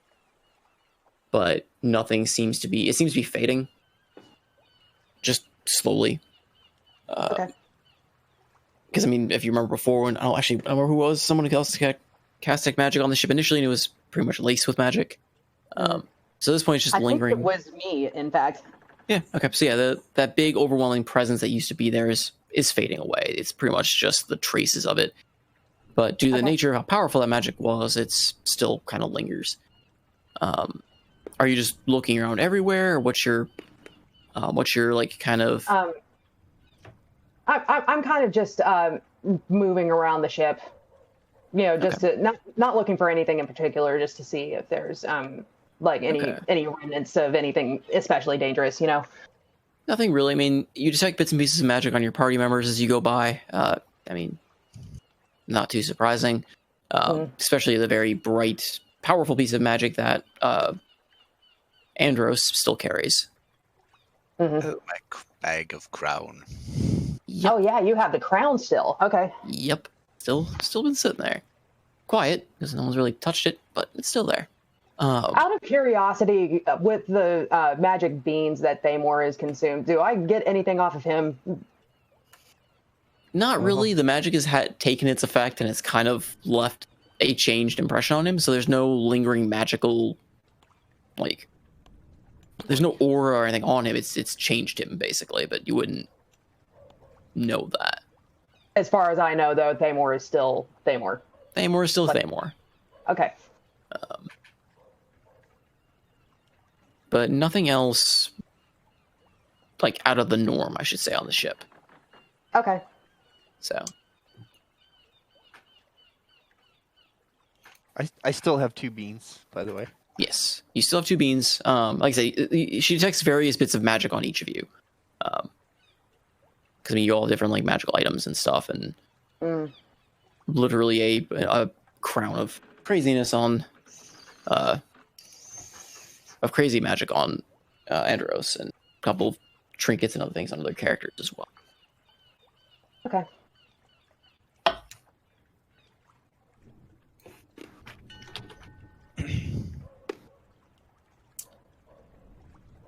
So these suits of chain armor, they're chain shirts, right? So they're not like a full set. They're not hauberks and everything. It's just a shirt, right? Yes, and it's the armor relevant kind, or I have extra leather armor. yeah. But I mean, to be fair, to my knowledge, I mean, Alton wouldn't have just been wearing just straight leather armor. It's usually leather armor over like a shirt of some kind. It's literally like a padded like hauberk of some form. So maybe I still had pants, is what you're saying? Well, you'd have pants and maybe like a open cut shirt or whatever you would wear under that armor.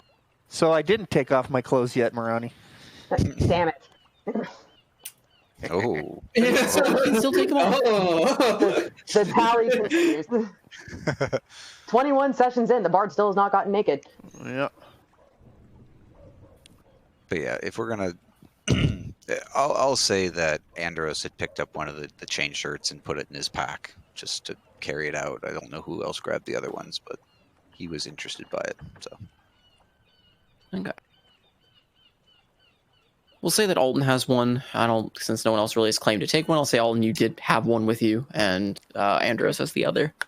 Okay. Just for Clarence, making that clear, like easy. Sounds good. Okay. Anything else? Any other characters want to take any action before we set sail? Zidane would like to have a private conversation with Absconding. Oh, good. It's only end well. Yeah, you can do that on the sea once you're all on board, unless you're Yes. aiming to do it specifically before. No, Right. just eventually. Repairs all done down below. As done as they'll ever be. Yeah. Right. Let's get out of here before someone shows up with an army of pissed off elves or guards or some shit. Come on.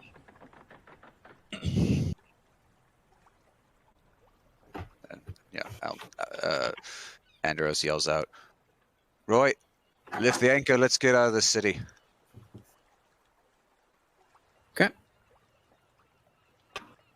So, Zidane being definitely strong, and I just realized I have one level of exhaustion, so I should have been rolling a disadvantage for a couple of those things. But he gets on the anchor anyways. You didn't... Oh, I guess on the athletics check, but I mean, you rolled like a 19 and 23, so I'm not terribly worried on that. Okay. Yeah, so you each kind of go to your part. Pele just kind of awkwardly just kind of follows you around.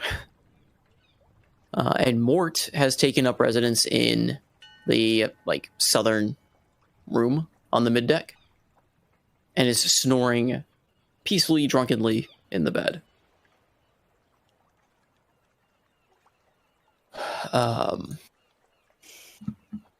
Yeah. So as you guys kind of set sail, are you angling south? Are you staying along the coast, or where are you going? And then how do you want to do?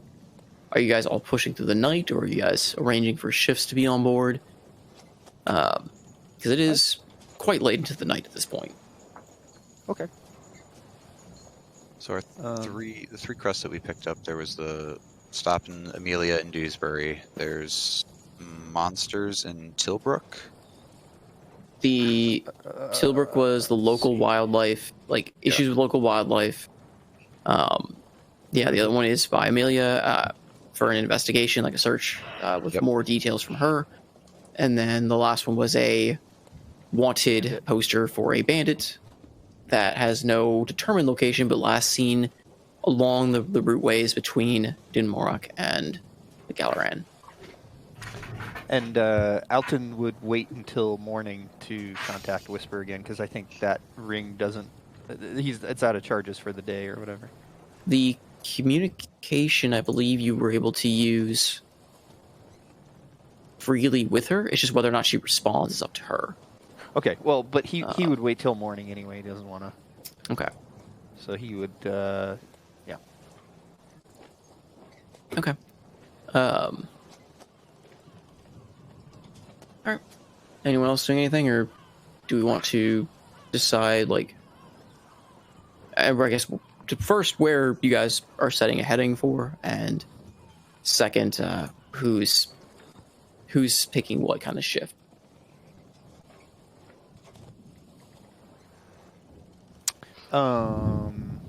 Yeah, Alton would take the morning shift. So. The paladin would like his spell slots back. So would the warlock. Andros will stay and obviously make sure the ship gets on the heading, finds the currents that he's looking for. You know, doing his job as navigator for many years. It's his job to make sure they're going in the right direction. So, kind of settles into that rhythm that he's done for a decade, while everyone else kind of heads off to sleep or do their thing. Okay, so it'll be... Okay, so first watch will be, or first shift is going to be Andros. Is anyone staying with him, or who's taking second watch? Because I guess... Everyone will stay up with him. Okay. And then who would want second watch? Because I'm guessing the morning then would be third watch for Alton. I think it's Thamor will take second watch. Okay. I'll take second watch with Thamor. Okay. Sure. Mort is declining to take any watch because he's drunk and passed out. Lazy bum. And then Pele will take watch if you trust him enough to do so. Otherwise, he will just kind of rest or basically be your shadow Zidane for the time being. Watch over Mort. Make sure he doesn't do anything stupid. He has butterfingers. Aye, sir. And he'll stand guard by Mort.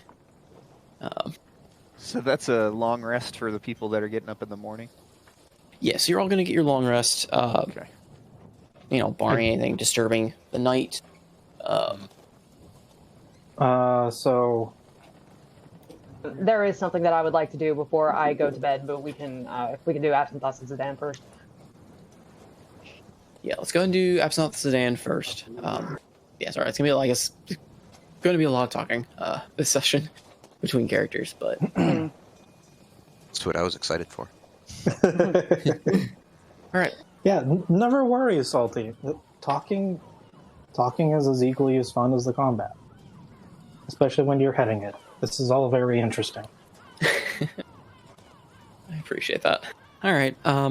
So yeah, let's go ahead and knock out Absinthoth and Zidane. Oh, okay. So where? I'm right here on the same floor with you. So we're down in the bottom. I suppose that Shinari would be just resting, but her eyes are trained on Absinthoth. That way that a predatory animal just is like, I'm ready to go if you do something. Oh, good. So Zan goes up to Absinthoth, and you, we haven't bound him, right? He's still unrestrained? I think I'm still unrestrained.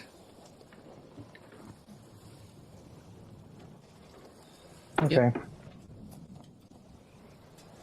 So, let's see here. Absinthoth, I don't know exactly why, but I seem to be the only person, except from maybe Evian, that doesn't wish you bodily harm at the moment. They all believe that just because I happen to be physically standing next to a person we all hate, that I must be with them. Which is a false statement, but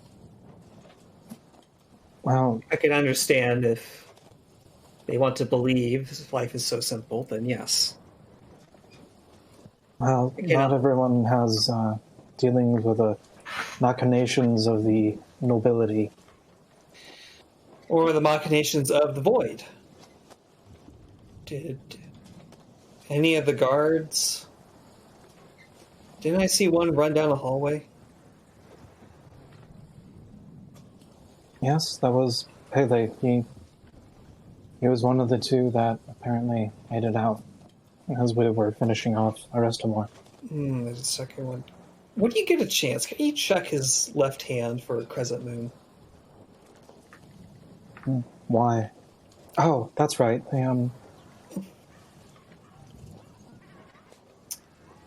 Right. I am partially concerned about that because Arestamore had that as part of his cult's symbology. It's a symbol of a cult. They have it branded. And I'm coming to the conclusion that that branding is the method in which the void empowers and takes control of individuals. I wish I could do more research, but the body was burned by our good friend Alton. I do not know what other kind of arcane countermeasures could have come from it. Let's hope there's none. Well, also, he was run through with some of the energy of the divine that I seem to follow. That mantle I have. Yes. Sure, why don't you show me your hands? He shows them open. There's nothing branded on them. He did invite me to brand it. I declined, naturally. And now I have a better understanding as to why. But, so, where does this place you in all of this? Are you...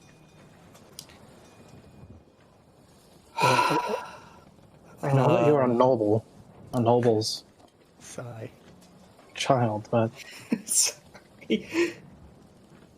Young adult, yes. It is a complicated story. Kind of looks over at Shinari. Piercing blue eyes within a wreath of yellow and green leaves and vines. Do you have time for a short story? Well, he looks up, and this is... Did we close this? I remember the zombies decided to either jump up or tumble down last time we were on here. It had been opened last time. I guess you could say you guys closed it when repairing the ship. It would probably be closed, so then Absent Thoughts couldn't just fly from below decks. Or somebody with less sea legs wouldn't trip and fall into it. That's a more benign reasoning, yes. This also implies I still have a spell slot left to do that, or the inclination to do something like that. Oh, that's a great idea now that you mention it.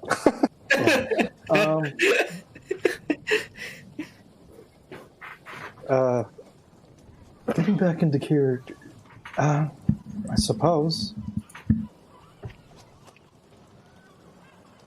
Everyone else seems to not want you to talk all that much, but I'm all ears. They'll come to the understanding at some point that I was never betraying them at all. I only gave the illusion to get a better understanding of what a restaurant was up to, and I did glean a good amount of information. And then, where is it? Of course, I have to pop out my character sheet. I'm going to initiate some telepathic speech only for a short bit. Welp. Mine's the fear. No, it's just a little bit telepathic speech. Yeah. I'm saying I was able to glean into more than what was said openly. So, I imagine that because the Yanti have a very prescribed way of prescribed distinction of how their minds work. The Yanti's mind definitely feels alien to you. you feel that trying to see things as good, bad, instead of seeing numbers and values and what goes towards survival and what should be just cut off.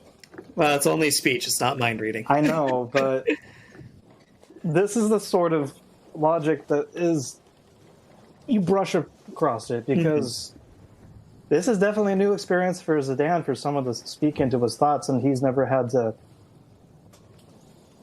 shield his thoughts to keep it from all being out there. Oh, and one more thing. Morani also has a similar ability, but she happens to have a second host inside of it. Oh, you fucking suck.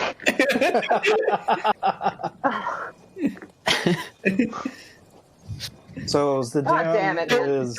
Don't ever mention it, though. Zidane is... His mouth is fish, lipping a little bit, and he's noticed... He says, after a few seconds, "Your mouth isn't moving, but I hear you." Back in normal speech, yes, I try to get as much insight on, as much as I can on other people. The rest of Mora was mostly unaware of it. However, there seemed to be some kind of, what I gather is this void that Tomas was speaking about.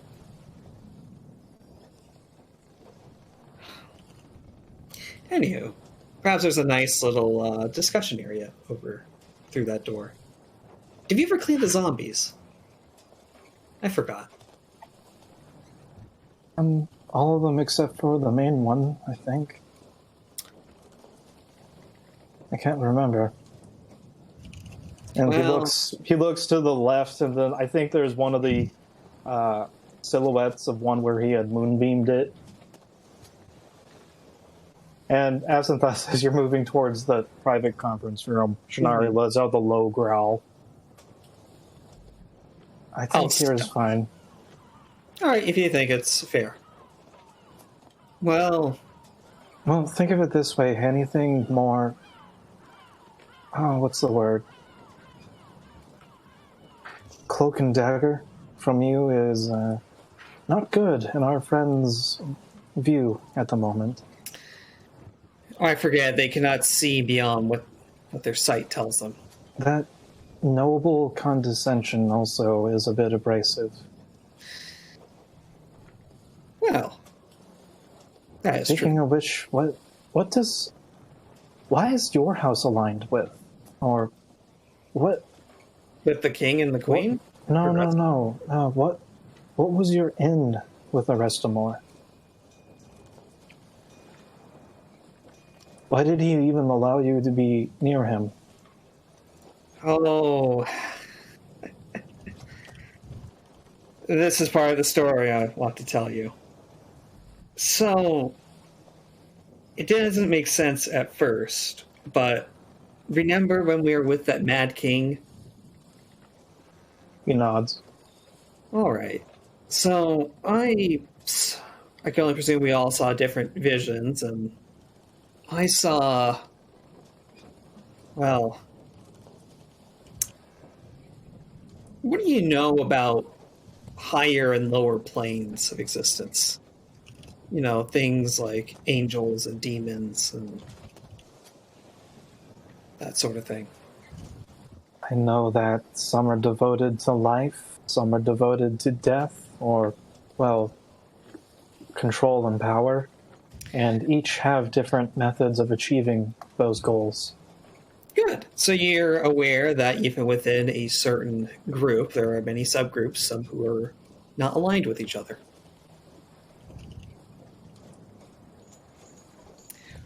Well, Arestamore in his everlasting quest for power. Well, he wanted to see all of them in the same group, and yet, even amongst, those you would consider evil, or fiendish, you could say it's a broad category, not too dissimilar to our new friend, our new blue friend. So I lied to him and told him that I was with his group, a more chaotic group. You mostly want wanton destruction and never-ending torment and suffering. Seems to be lacking a bit of nuance compared to what we have somewhat heard from him, but all right. Well, that's the paraphrase of the story. He was also incredibly overconfident in the sewers. I even asked him point blank if he had a backup plan. He did not. When I saw him falling to the ground, reverting from his fiendish shape after you and Thamor did a good number with your pole arms, he was begging, wondering why the power of the void left him. So yes. So you're saying this benefactor,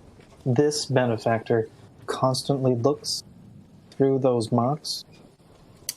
It is the best that I can surmise is that once you're branded with that moon, that, well, you are more susceptible to the void's touch. Well, I suppose there's one other thing. A long time ago, before I was fully aware of their... kind of looks around, skitterish. Fully aware of their methods and intentions, I have had some benefactor connections with their group. Which An eyebrow was definitely raised. I wish I took Zone of Truth.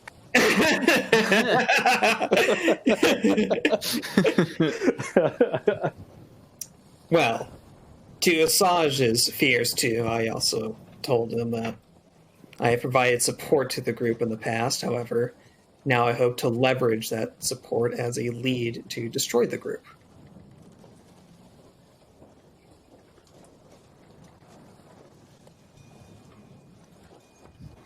That being... the Order of the Crescent Moon, I think was the name. Red Waning Crescent Moon. The name is escaping me at the moment. But that is their symbol. It's a waning moon. Believing that once the blood moon, soaks and annihilates everything, a new reborn world could occur. Or at least that's the basic philosophy. Of course, this reborn world will either be null and non-existent, like a pure void, or a place of endless suffering. Both that sound wonderful to everyone living inside of it. Zidane can't help but chuckle at that and nod. So yes, to put it bluntly, since I am more of someone who strives for order and stability in society, I think the only person who hates Restmore more than me was Evian, based on the fact that she stabbed it a bazillion times. Which now makes me somewhat concerned. On more levels than just one. Given that she stabbed all the body, and then Alton burned it alight. Although I'm sure my mother was probably very pleased to watch all that. Your mother? Yeah, I thought she would stop, watching and gazing me if I left the city joining your adventuring guild, but apparently that's not the case. She practices magic? Quite powerful enchantments. My father does too, although my father is, well,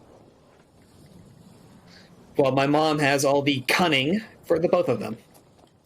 And all the logic, too.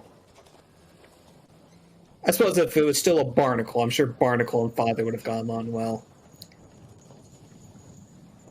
Grandmother, grandfather, they're a different story. Your father sounds almost like the kind of person I'd steal from in a previous life.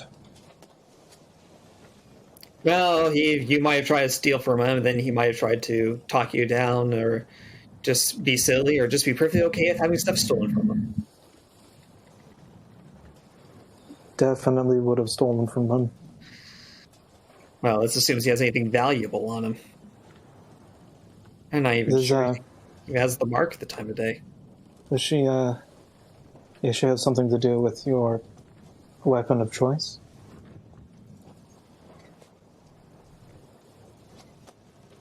Oh, you mean this, as he's gonna pop the hex-bladed pole arm out of thin air? Mm-hmm. Whoosh. You mean my mother, or? Yes. Did she create that for you, or?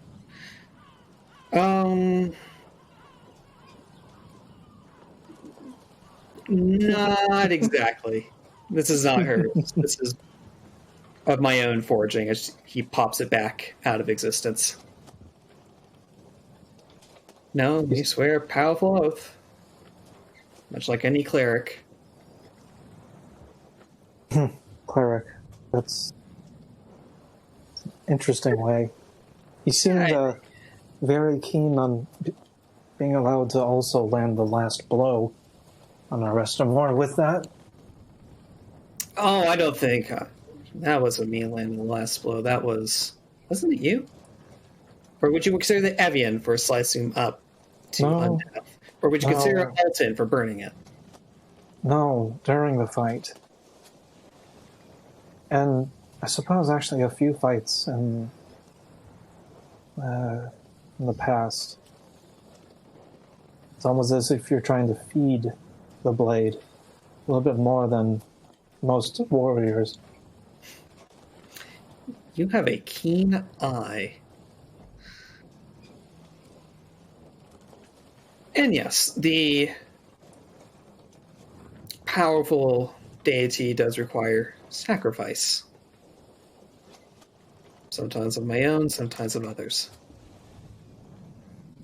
Would you mind apparating, putting that blade into existence once more? Whoosh. Divine sense.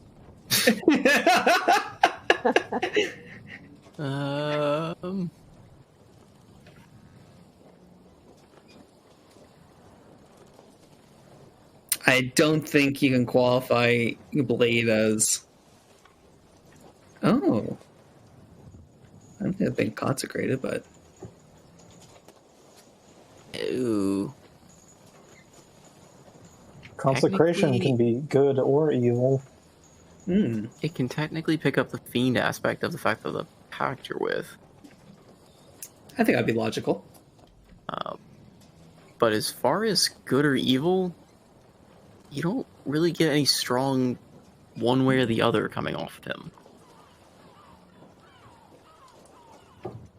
But you do get that impression that the blade, the magic of the blade, is definitely of like a fiendish origin.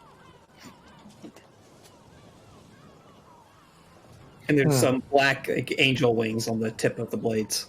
It's like a little sigil. And of course, for whoever's looking at the grading, there's that brief flash of purple and yellow light. Yes. Also, Absconding, as you draw the blade out and you hold it out for a little bit longer as well, you start hearing just a voice in your head speaking in a weird language. Eyes are darting around. Is it a language I can comprehend, or is it one I cannot? It's depends on how much you focus on it right now. It's not immediately it's not immediately discernible. But as you kind of focus on it ever so slightly, or just kind of focus on it, you start. It's not a language that could translate to words. More so, like a language that seems to translate ideas or notions. Oh, kind of like hieroglyphics, sort of. Kind of, yeah. It's void speech. Oh, I'm gonna hold up the left hand with one finger, like 1 minute, like hold. So I'm gonna concentrate more onto the void speech. concerned doggo. Yeah. Gotta get that flanking bonus, just in case. Is there anything any thoughts I'm gathering, or ideas I was trying to transmit?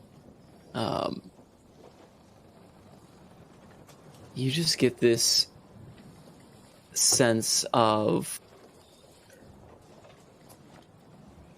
growing and almost just asking, growing and just almost desire, like a questioning desire. Looking back towards the blade. And you see, as you look at the blade, the longer you've been keeping it out and listening, like focusing on these voices, you notice your hand is getting very, very cold to a point where it's almost painful to grasp your sword. I am going to tell Zidane I'm gonna have to hold this off for now as he pops the hex blade back out of existence again. Shakes the hand like it's been numbed. Do you need to check your hand for that symbol that you were talking about? Well, you can see it's not there.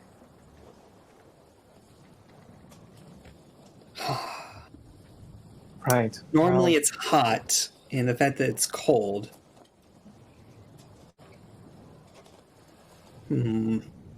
So, Shannari's gonna come up and then bump your chest with her nose, her snout, and then look at the hand, and then sit on her haunches. As Zidane's says, he's rubbing his own hand, thinking about all this. Thank you for being open with me. My doubts are less. I'm gonna go check up on our guard friend. Well, I'll leave you with a departing thought. Think about the void. It's been a cosmic battle longer than, well, probably this material plane has existed. There is more to the world than what the five senses can tell you. Did she bite? Don't give her a reason to. Well, then I'll open up the palm like a friendly gesture, like, do you want to sniff the palm? She gently takes your hand in her teeth and then turns it over to where you indicated where the symbol would pop up. No, that's the other hand. Does the same thing. Usually be branded on the top. Zan's gonna laugh heartily and then just don't cause any trouble. That's my goal. And stop thinking like a noble when talking with everyone else. Well, if you do happen to see Evian, let her know I want to talk to her. What happened when you two came back? Before you two came back, by the way. Actually, no, never mind. I need to check on Pele. Where is Mort and Pele? Apparently sleeping with Alton. Because that's the room he immediately... I had said that Mort had claimed the southern room on the mid-deck, and he was already dead asleep in there. He doesn't get a whole room. I kicked him out. All right, never mind. Mort is apparently laying on the mid-deck, asleep on the deck itself. Yeah. He's passed out drunk. He gets a hammock. We just drag him over and throw him in a hammock. He's not going to get up. He's passed out drunk. And you worked into exhaustion, so... Yeah. Okay. So I'm just going to go in there, or go over to where Pele is. I imagine he might be standing guard just inside. Yeah, he's standing guard, kind of like he would have helped Alton drag Mort over after you gave him like the order to do like to watch over him. And he's just kind of standing guard at the doorway, but he's kind of drifting off, because he hasn't gotten much sleep after all that went on as well. Mm-hmm. So he's kind of like trying to stand guard, but he's falling asleep while he's standing up.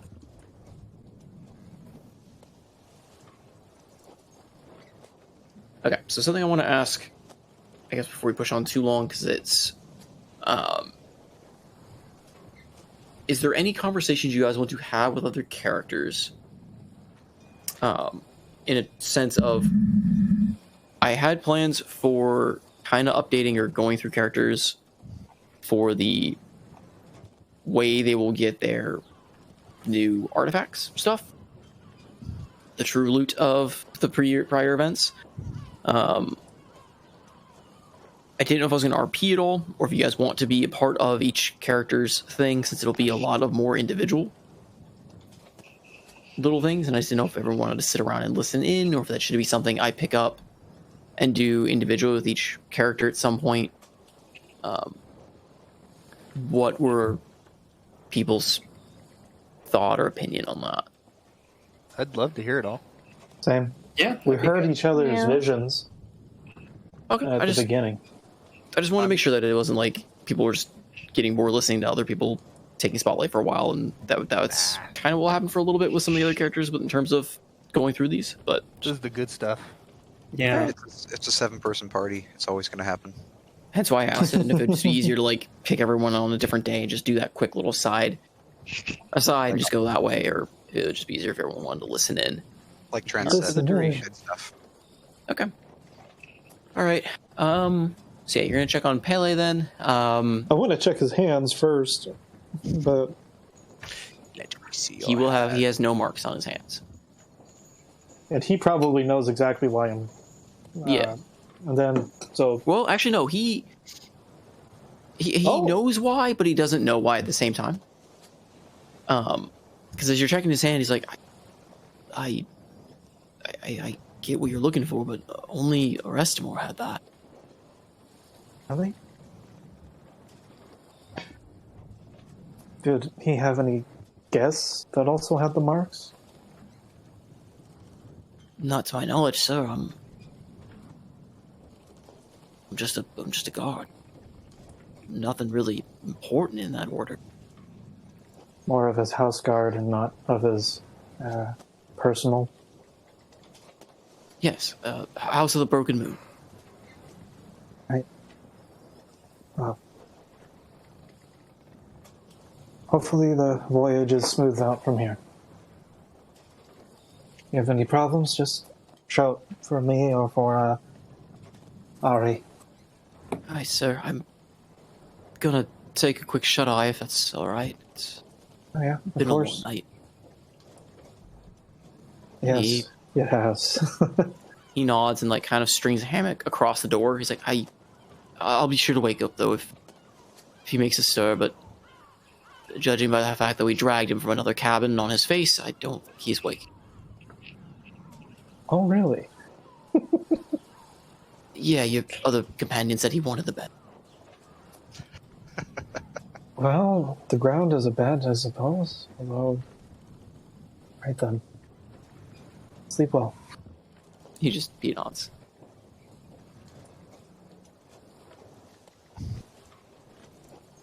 Yep, I'm done.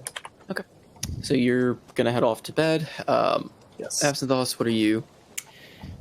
Just waiting to see whenever Evan gets off shift for a quick conversation about the death of Arestamore. Okay. And are you Chilling down here, just gonna, I don't know. Is there any open beds?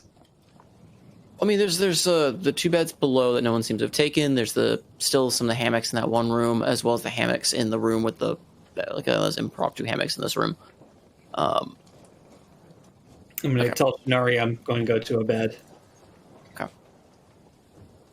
Are you focusing on like the sword or the voice or anything from before, or no? No, we're gonna take a nap and just whenever she gets off shift. Oh Okay. boy. And so the first ship was Hello, betrothed.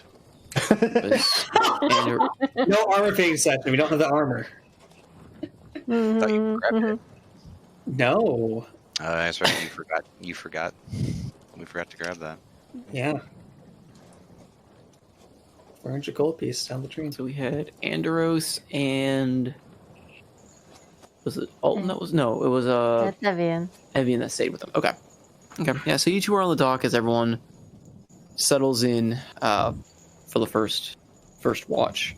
The sea is very calm, though you do notice off in the distance that fog, that like cold, glowing blue fog off in the distance where you encounter the Dracolich is still out there, though it seems to be, from this distance, almost seems peaceful despite the terror that lurks within. But the rest of the sea around you is calm, starry sky above you.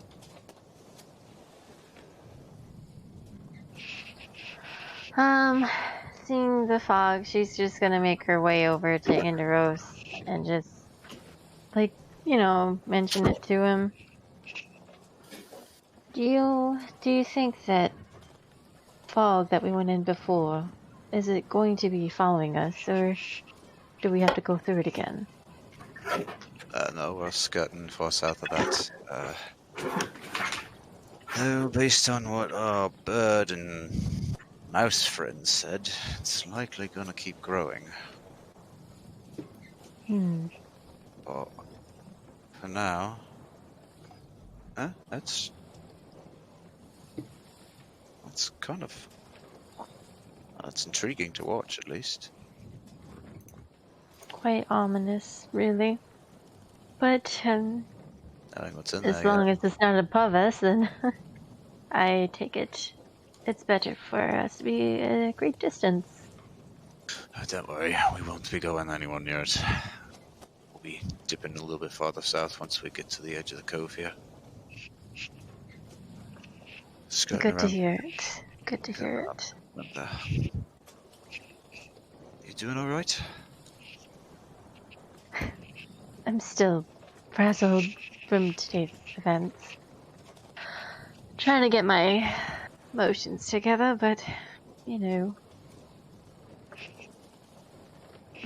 been a long time since I felt this way.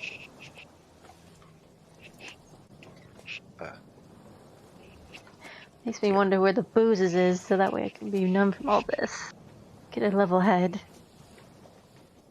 Now that I wish I could help you with.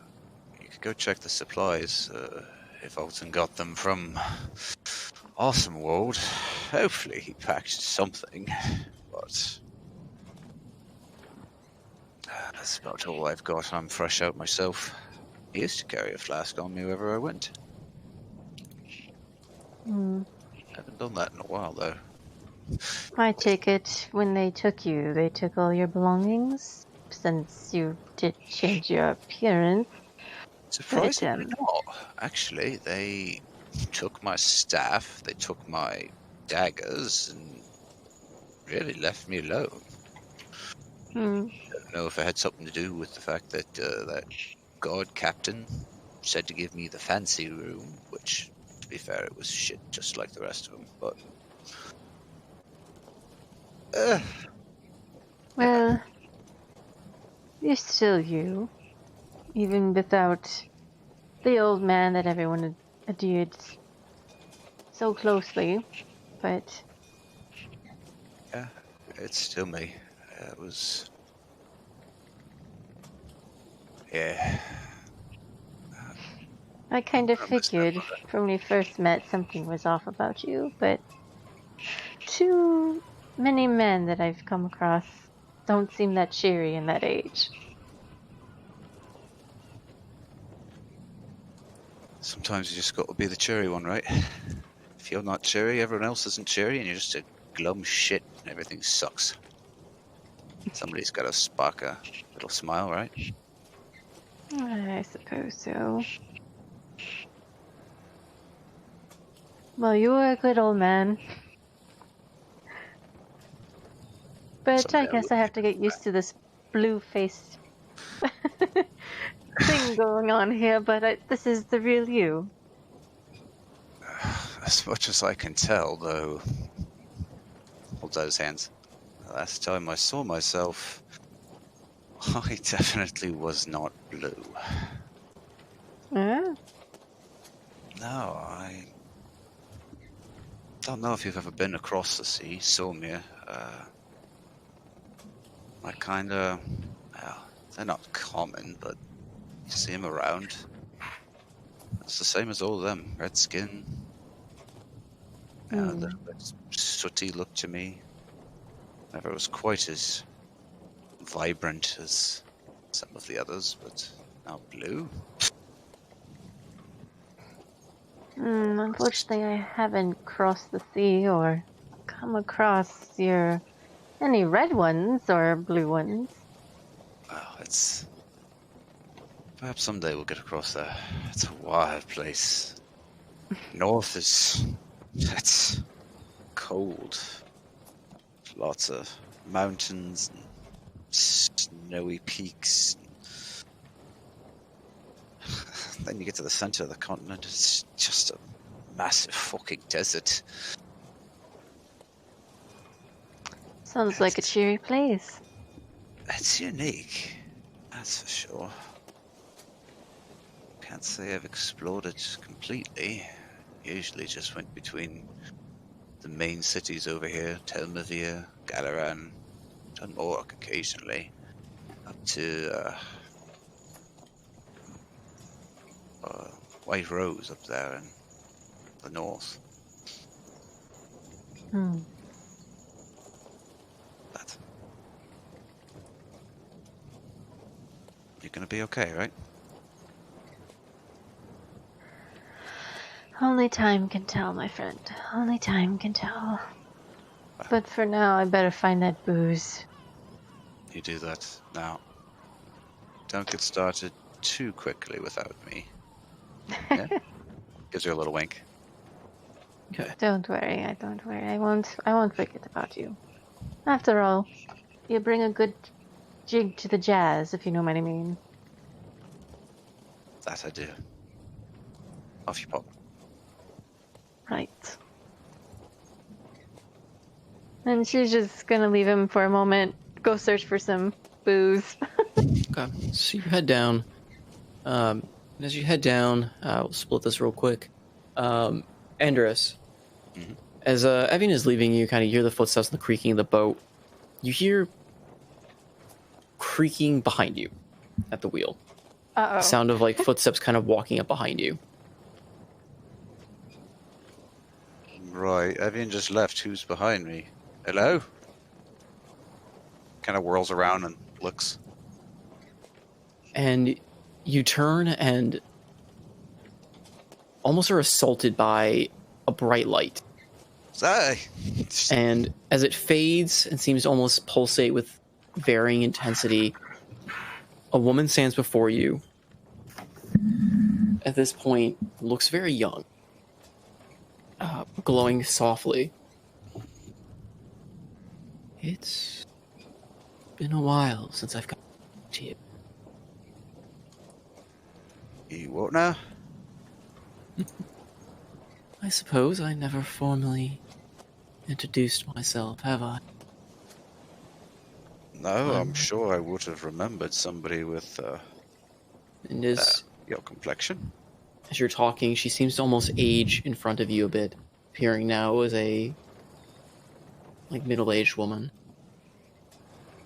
Her hair glowing kind of a soft silver. To recall the one that saved you that night. When the moon chaser went down. The same. I remember somebody saying the bitch queen wouldn't have me today. That I was deemed for a greater purpose. As you say this, you hear a very audible wet slam behind you, like coming from like the right side of the wheel. Kind of whirls around. And you see this large, watery, like tentacle, like foot, like a tentacle, but like tendril emerging out of the ocean to stop with a large, like figure of another woman, arms elbows kind of like resting on the ship as she gives you this stern look. And I would have had you. Are you two related? Is there some sort of family dispute going on? She rolls her eyes, and Celine just chuckles a little bit. Oh, the moon and ocean are intertwined. You mean control is what you mean. Look, ladies, if you want to fight, just... can you do it off the boat? I really don't want everyone dead. See, Celine? He wants me to sink it. Well, I can bring that up. Just stop right there. Andros. I saved you that day. To save you from the wrath of the sea. It was rightfully mine. Because you still have a purpose. Though she may not agree to it. You are a different one from your breed. One normally bound to the plains of fire and brimstone. I saw in you something more free. You only saw in him what you could control. Half-hearted move. Can you let the lady talk? She's being a lot nicer than you. You see her just kind of almost like swell up and like white foam bristles at the edges of her form. Okay, sorry. Just cheeky.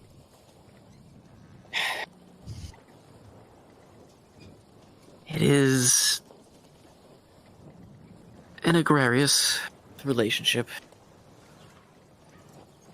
Yes, I influence the oceans and tides. They are still free to work. I merely exist in relation to keep peace. They are still as free and boundless as they please.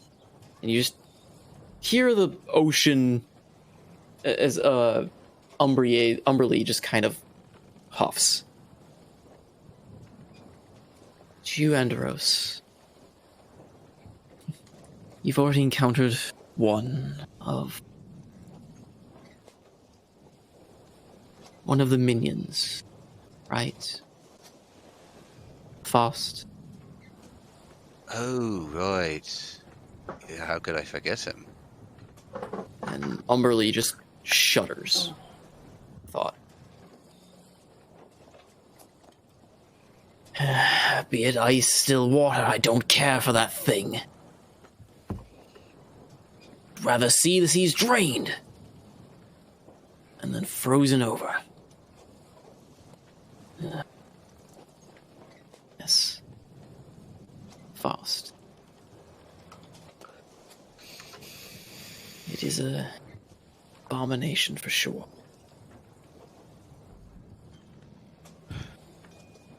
We cannot directly intervene. What? We can choose someone to represent us.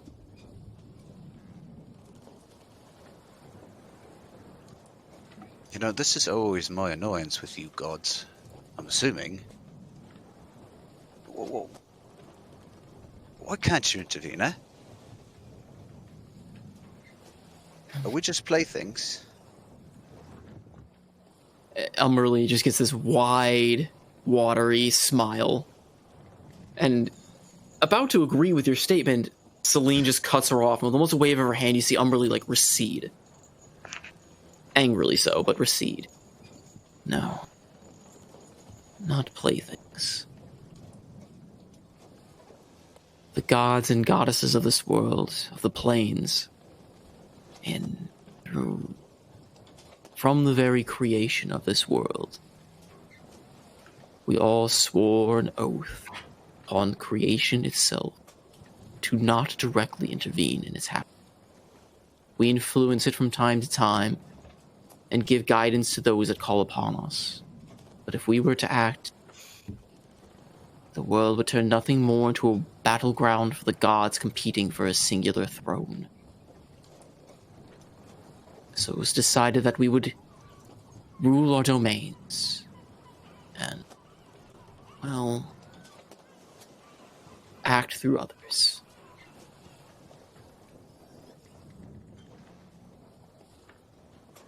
Sorry.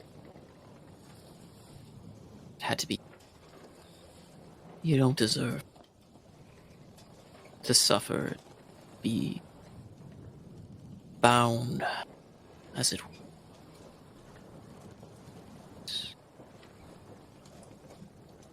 If you truly wish to serve the sea, and by proxy, the moon who saved you and controls the ebb and flow of the very sea, we would be most appreciative.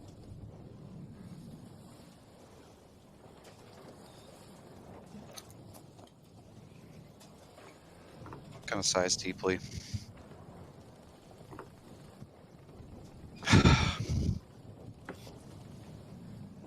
You right know I can't back down from this. I don't know what I can do against whatever kind of thumbs over to the glowing fog. That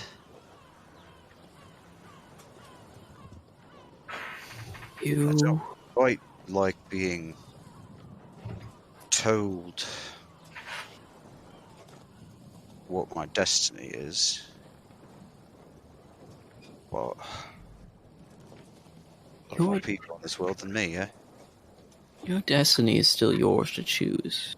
We are merely giving you a chapter to add to it. However, should Faust and his master have their way, your destiny will be set no matter what you choose, as the only destiny for their success is total oblivion. I was kind of getting that. You can choose to live your moments in freedom and however you wish away from us, and we will not intervene. It is your choice. But Though I'm pretty sure she'll still try to kill me, yes? Kind of thumbs at Umberly. every chance I get. You're a cheery lass, you know? What can I say? Ebb and tide, rise and flow. And do you sailors ever give me any tribute for it? No, I gotta take it myself, sink your ships and take back what's mine. Though, I do enjoy watching. Speaking of watching, I believe one of your minions, or I could say, gave me this. He pulls out the sapphire. Alright. Did you ever use it? No. You expect me to just randomly use magic artifacts given to me by a water elemental who threatens to kill me? You mortals are so boring sometimes. I love this goddess. Oh, what is it? What do you expect me to do with it? Celine walks over and kind of gently, puts her hand out for it.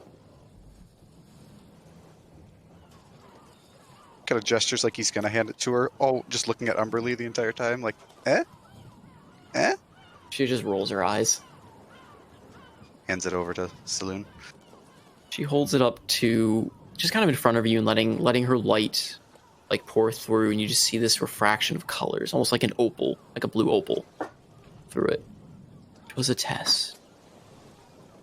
To choose power, as if to control was power, or if power was control itself. Choose between the two sides, the two coins, same size the coin that we represent. Bound within it is a manifestation of you. your choices, your power.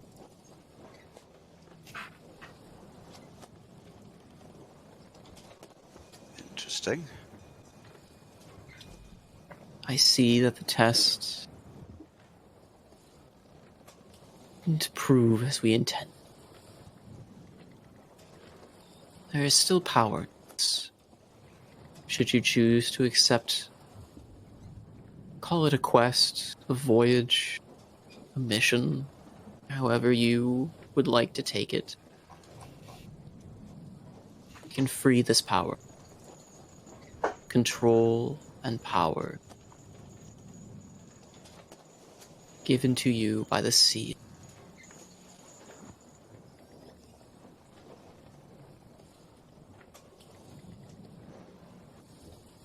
If not, you can just take this back. You can go on with your life and do what you please for the time you have remaining. I do not know how long it will take Faust and his master to enact their plan.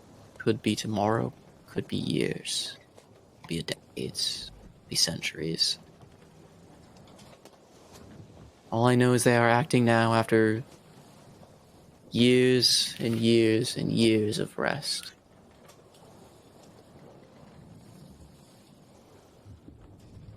It don't look like I got no much choice, eh? But fuck, well, give it back. Guess I'll go pack a undead dragon and not try to get myself killed, eh? She gives you a warm smile as she kind of ages again. That is a really disturbing trick, you know. And she's now like kind of like form of a small child. Well, it's not my fault. The moon never changes, and so I reflect it. And as she hands you the gem, and you kind of take it into your hand, you feel it slowly almost dissolve in your hand and turn into a liquid as it seeps in through your fingers. And it puddles around your feet, swirling, shaping.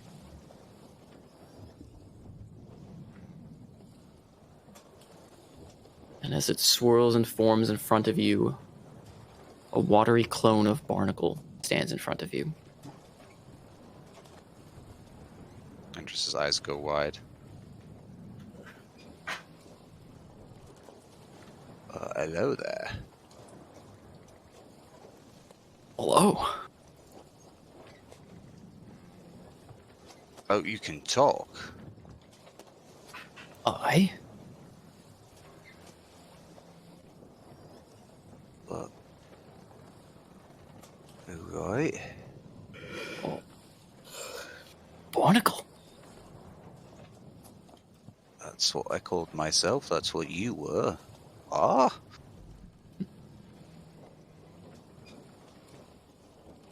It is what you think you want to be.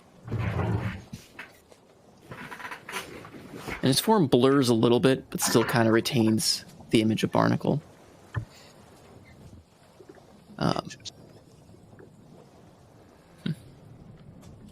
And Celine just chuckles a little bit in her like kid-like form. Seems you don't know who you really are yet, do you, Andros? Well... When do we ever know who we are, eh?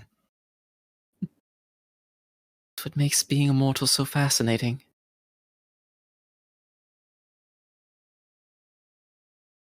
Hopefully it will serve you well. Just one thing. He turns to Umberly. Mm-hmm. Now, I'm doing this for you and you so that this all exists, yeah? They both nod.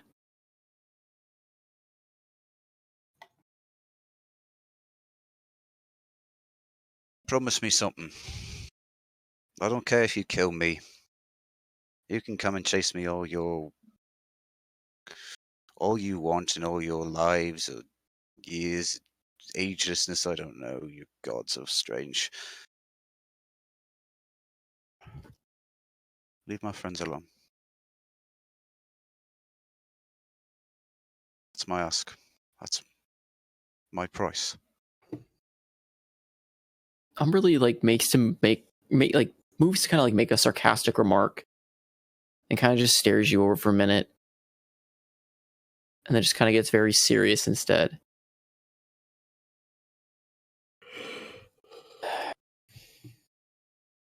The ocean heeds your call. For now. We will meet again, Andros. And she, the water kind of swirls back and recedes into the ocean. She's a cherry one, eh? Turning to Saloon. And she's now in the visage of an older woman. Yes, but, cheery, Sorry. but an age-old entity who has seen much sadness, much joy. The water is ever present. Don't judge her too harshly. No, I don't really judge her. I think I've grown a little attached to her over the years, you know? I think. And she looks very, like, coy, like a kind of the almost grandmotherly, like, snide smile of sorts.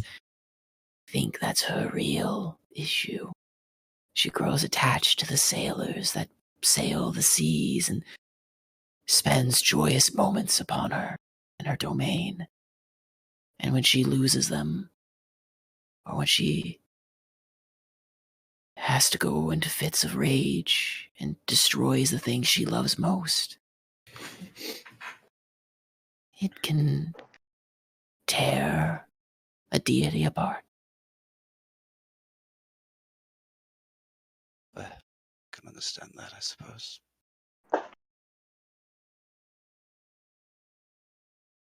Anyway, one last question. Why the fuck blue? Really? What was wrong with red?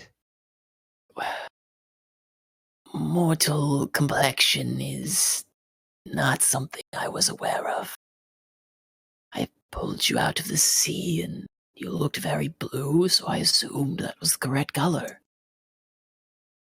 Fucking hell. He's put his hand in his hair. Fine. I have seen weirder variant colors. Just that was normal for one that was. Was I Yeah. wrong? No, it's fine. I'll get used to it eventually. She just nods and gives you a bright grin.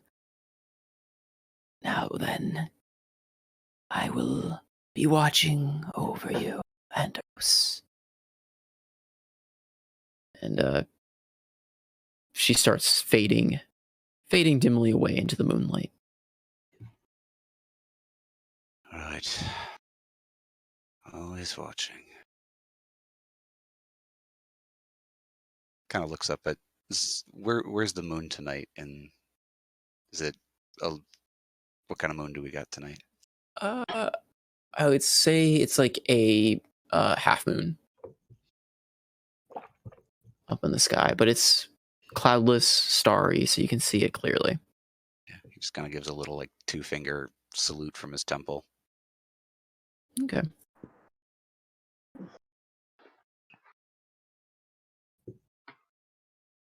Then goes back to whistling a little tune.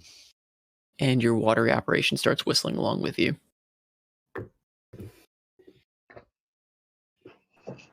That is, you're going to take some getting used to, I'm not going to lie.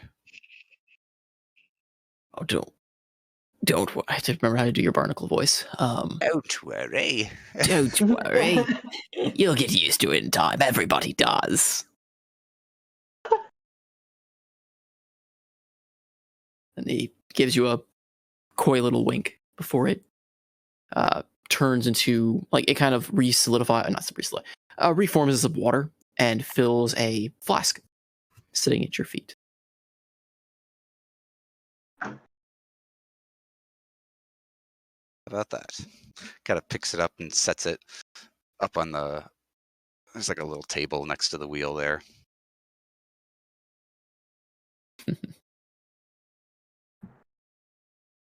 How about that, indeed? I'll just go back to whistling a little more, keeping the boat on course. Okay. Evian, as you were going below decks, trying to find, getting some booze, you swear you hear a thunk above deck, and the boat maybe tilt a little bit, but you don't really pay it much mind looking for your booze. And as you kind of like start rummaging around the barrels and supplies, you swear for a minute you hear a voice. What do you want from me, child? She raises a brow at that and stops what she's doing before standing up straight. Does she recognize the voice, or is it? Yes, it's the voice of Arestamore. Ooh. Oh, goody.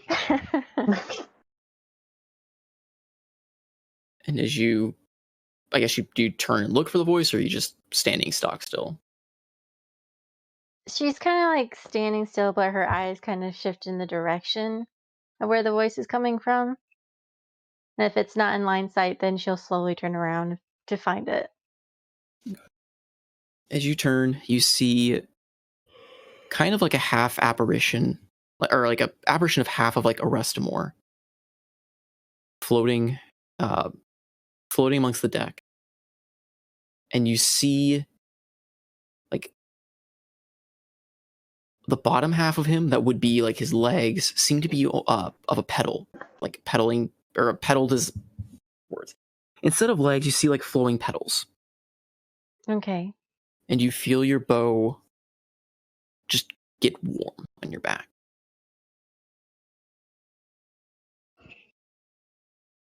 She, ignoring for the warmth on her back for now, she looks dead straight on onto Restamore, and her eyes just immediately go into anger, and her fists turn into, well, her hands turn into fists, white knuckles and everything. And with a, almost like a snarl, she's like, "What do I want? What do I want? I want answers. That's what I want." Then speak. What answers could you possibly want from me? Why were you looking for me? All those years ago, killing my family, the man that raised me, the villagers who took me in. Why kill them just to look for me? To set this wretched world straight. That fool. If we had just listened all those years ago, none of this would have happened.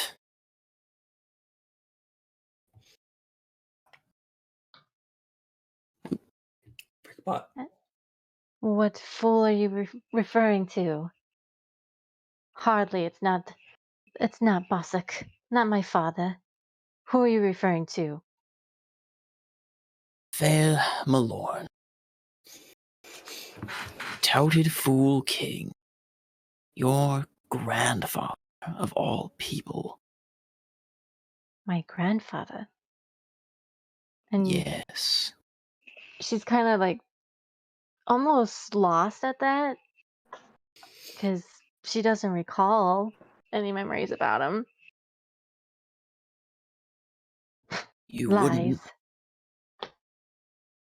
Lies, yes. Words I've heard countless times, and I exist to prove them all. Don't you understand? That fool.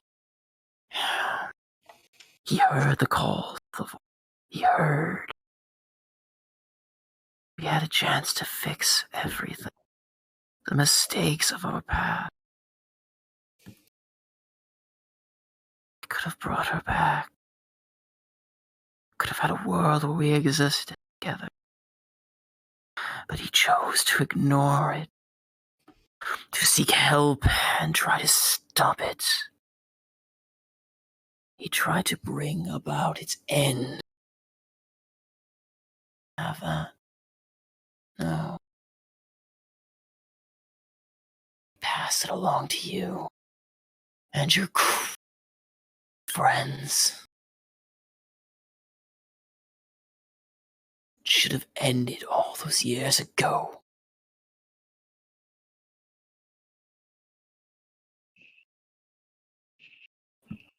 It can easily be changed, but men like you do not belong in this world. And I am glad that you are gone. Me. You don't know the half of it. The world you're in is a lie. The And world no, I I am see not. it is what I see it as is. It has not changed all these years. No matter how much you change it, it will always go back.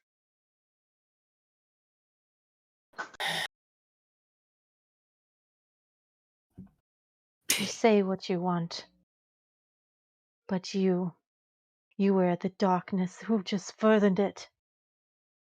That is what I see. And you see as that fool did. Blind to the bigger picture, you're blind to the possibilities. We could have had a reality with no death, with no evils. Instead, he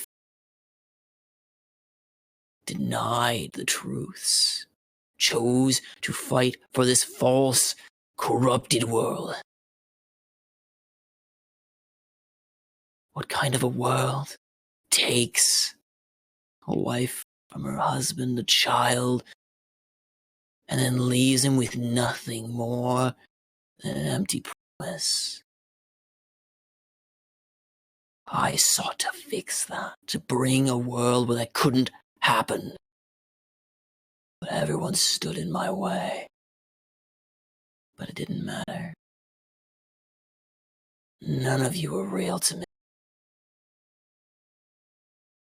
Not I can say anymore. the same to you. Be gone. And you see his form like flicker and fade away.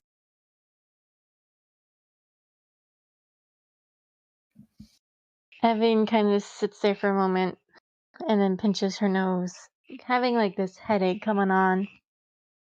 Before she's like, "Where's that fucking booze?" And she goes quite loudly searching through these barrels and crates in anger and frustration, trying to pick the pieces of what he's trying to say. But again, she's lost.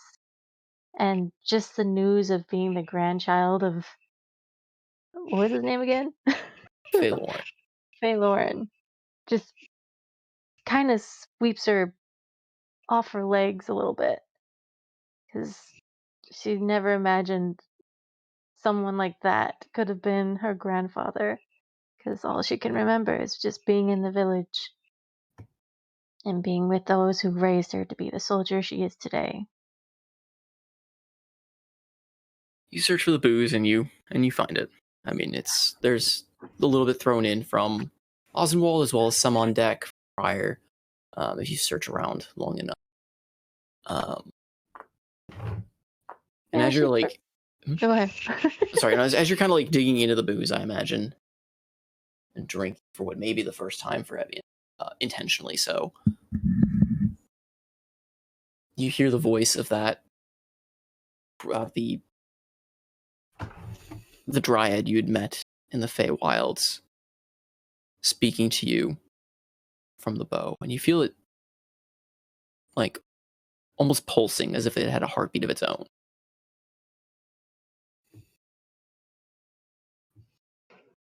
Why do you worry, child? Is your vengeance not complete? It just leaves me with more answers that needs to be filled. I don't know. Perhaps then you are worrying about the wrong. You have more answers than you bargain. More doubts, more fears. Perhaps those should wait until the hunt.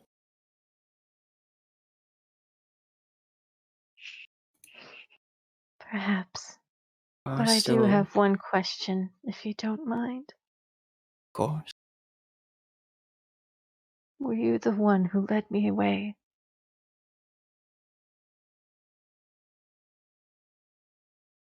The night where they burned the village.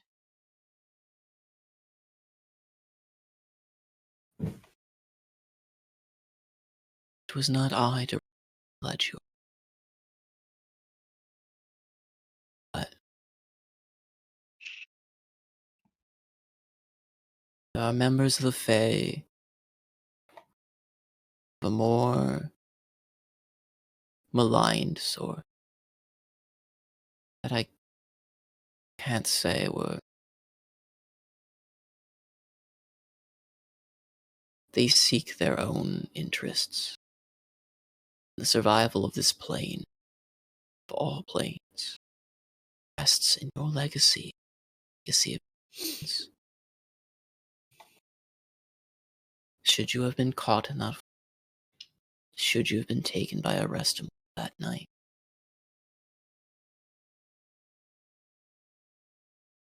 only oblivion would have awaited this world.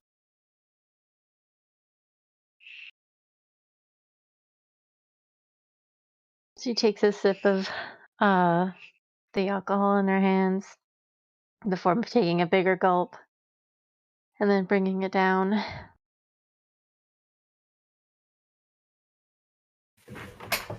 I guess you're right. I probably am worrying about nothing. Probably worrying about the wrong thing. You are not wrong to. If I may be so bold,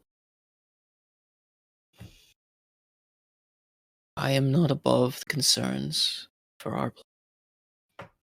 The Feywilds are my home. The trees, the roots, are all friends and domain to me alike. I wish to protect them as anyone would. I cannot bring back what you have lost, but I can plead, protect what is here. If you have value in protecting friends, people you have met, the legacy left by your village, hope of rebuilding, feeling that, the hope of seeking vengeance to all those that started the entire machination behind it,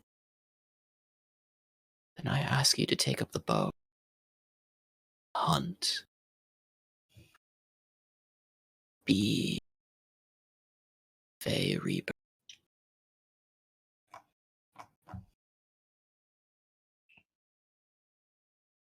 When the hunt is done, then perhaps we can dwell on the answers you were given and see if they match.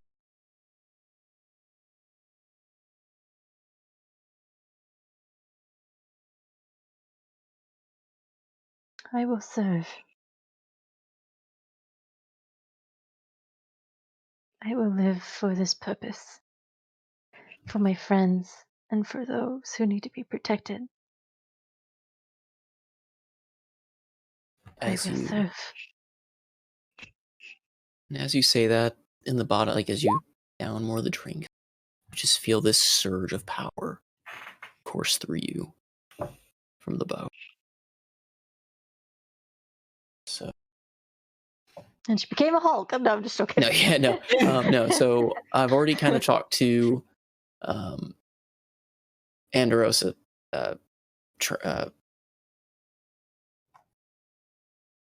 I've already talked to you, Treg, about like your ability. Right. I think we might have to nail down how the stats and stuff work, but we can do that later. Yeah, we can kind of hash out the details of that, but we kind of already talked to you about your water clone, Evian. Mm-hmm. Your bow now confers some very unique benefits to you. Okay. It is a +2 bow by default. Ooh. And you now gain a new cantrip that's going to replace a first level spell slot. Oh. Because you are going to gain Fey Reaper's Mark that will replace your Hunter's Mark.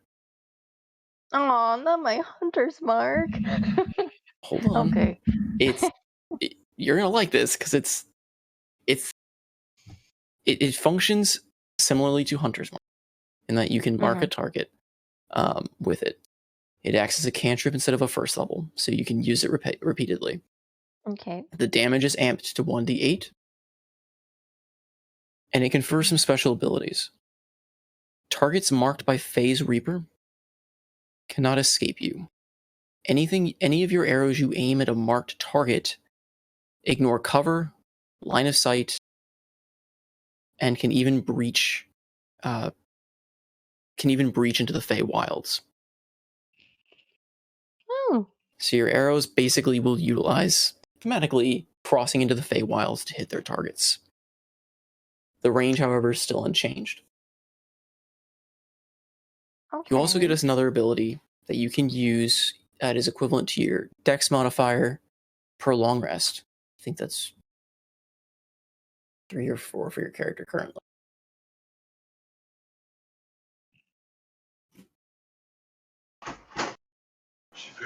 3. That is 3 for Evian. So 3 times per long rest currently. After you land a successful attack on a target that's marked by the Reaper's Mark, instead of dealing damage, you can choose to transform your mark to sprout ethereal thorny vines to bind your target. And they can make it's a athletics saving throw for them to break. Okay. Just like Hunter's Mark, when the effect fades, you can choose as a free action or a bonus action to select a new target for the Reaper's Mark. If you move it while a target is currently bound with the vines, it will remove the vines. Huh. That is way better. Never mind. I like this. I figured have some fun with your Reaper Mark effect. And then so those vines will restrain? Yes. Okay. They will restrain, but they transform the mark, so you no longer get the bonus damage against that target, but they will be bound until they break it. And when the thorny vines are broken, then the mark resumes, or you can choose a new target for the mark. Okay.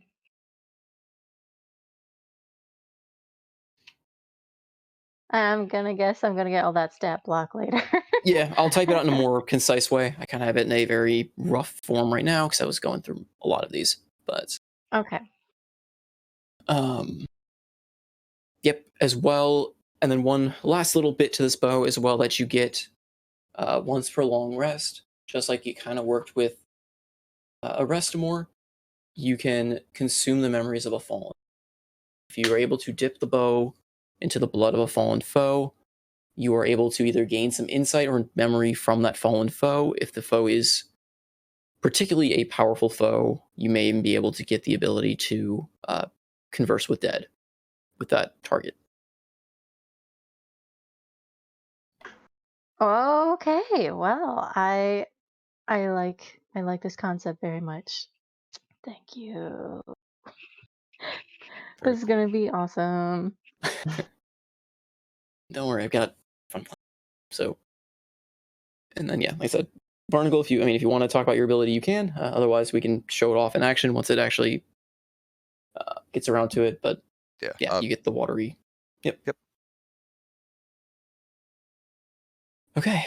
So yeah, so you two, Evian more or less just passes out at the end of her watch, and Barnacle at the end of your watch pass off to Thamor and Morani. Do we want to? Do you want to push through and try and get everyone's done tonight, or should we pick up on different sessions starting with those two? I think it'd be good to push through. I'm good with going. If everyone's good to keep going, I say let's do it. Push. With Zerged and Kay going to be out for 2 weeks, we'll be missing, I think, the next session anyway. So, Well, I don't think it's going to be 2 weeks. I think it's just going to be 1. regardless, I say push if we can. Push. Okay. I still will say I do have one more to finish up. Unfortunately, Zerg, I have not finished your block yet on yours. I haven't quite gotten the details down how I wanted it, and end up kind of redoing it. But I have everyone else's designed, so I will try to get through everyone's as best as I can. Yay. Sorry, not trying to like single you out, it's just the one that I couldn't that's fine. quite figure out in the design that I want to get conveyed. Because I'm trying to make sure everyone has fun abilities and balance it and not make it crazy, but we'll see. It's a party of 7. Yep, especially when these are all they're all homebrew designed to your characters, and I'm trying to make sure work. Okay, so we have Thamor and Morani, I think were the second watch, right? Mm-hmm. So yeah, so Andros kind of arouses you each from your sleep to take your watch. Okay.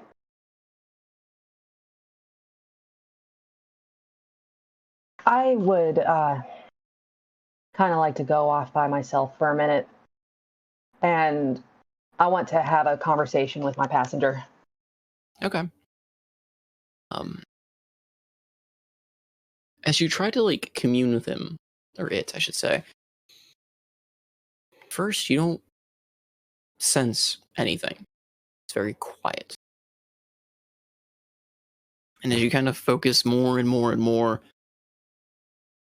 are you trying to are you reaching out to it? Or are you going to call out to it? Yeah, I'm Oh no, I want to talk to it. Okay. Yeah. Okay. And as you kind of call out more and more to it, you feel this almost burning, mild, almost burning, tingling sensation throughout your body. And you just hear bird, a squirrel, a rat, a toad, a dog. What do you think? What's the first creature that comes to your mind? Owl. And as you kind of picture an owl, this bright light seems to just emit from your eyes and mouth, nose. And in a bit of light, a celestial starry owl, very small, seems to be half the size of a normal owl, is fluttering in front of you. And you still hear the voice talking inside you, though originating now from this owl. It's still talking in your head, doesn't have a voice. It worked. It actually worked. What is this? I thought about what you said, about finding a place in this new arrangement. And I looked through your eyes, saw a world that I might want to be part of. So I took a little bit of what you do, a little bit of what I was, using your focus. Kind of like flutters his wings a little bit. Kind of waddles around the deck. I got to this.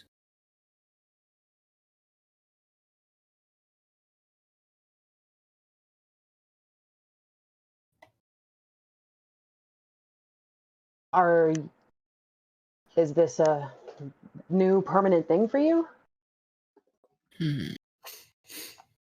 He kind of like flaps his wings. I keep saying he, but it's really it. It flaps its wings, and tries to fly a bit around and tries to fly, like flying away from you. And you notice as it kind of gets further and further, you see its form grow dim, and it immediately turns back and comes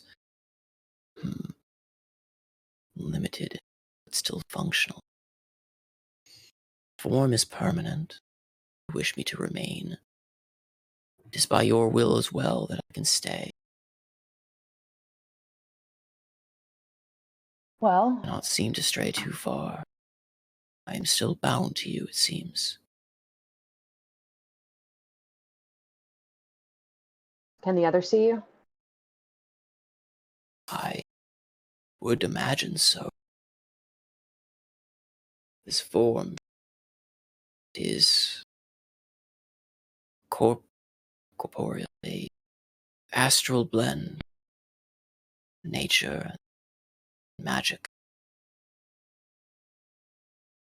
the arcane.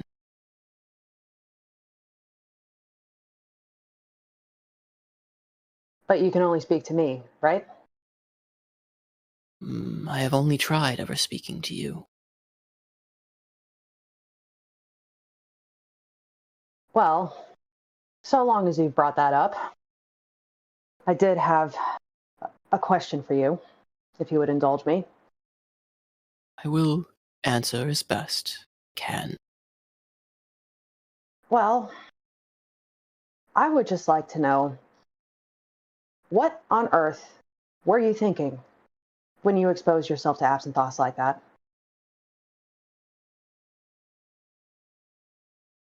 His mind. It reminded me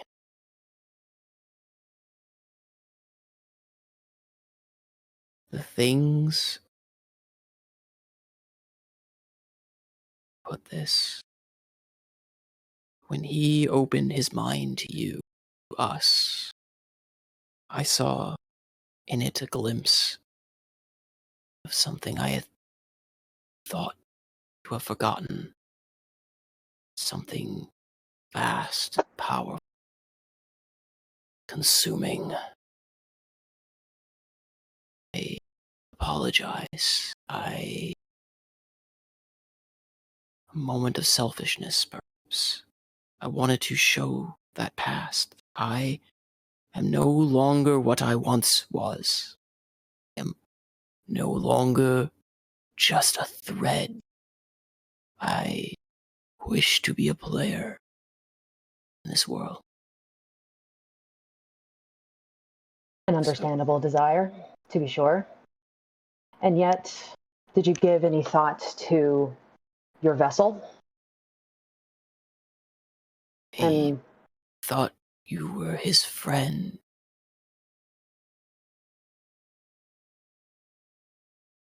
You have been in my mind, have you not? From time to time, I don't deem it necessary to listen to all thoughts and conversations in your mind. Even still, I would like to think that simply by virtue of you being in my head, you must know me relatively well. Yes. So, you must know that I'm pretty selective about who I reveal my situation to. So selective, in fact, that I haven't told anybody yet.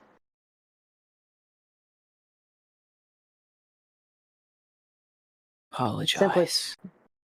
Simply by Again. virtue of the fact that, how exactly am I supposed to explain to somebody that I have spirits living in my head? That raises a lot of questions that I'm frankly not able to answer. Especially to someone like Absynthos, who, frankly, I'm not sure I can trust at all.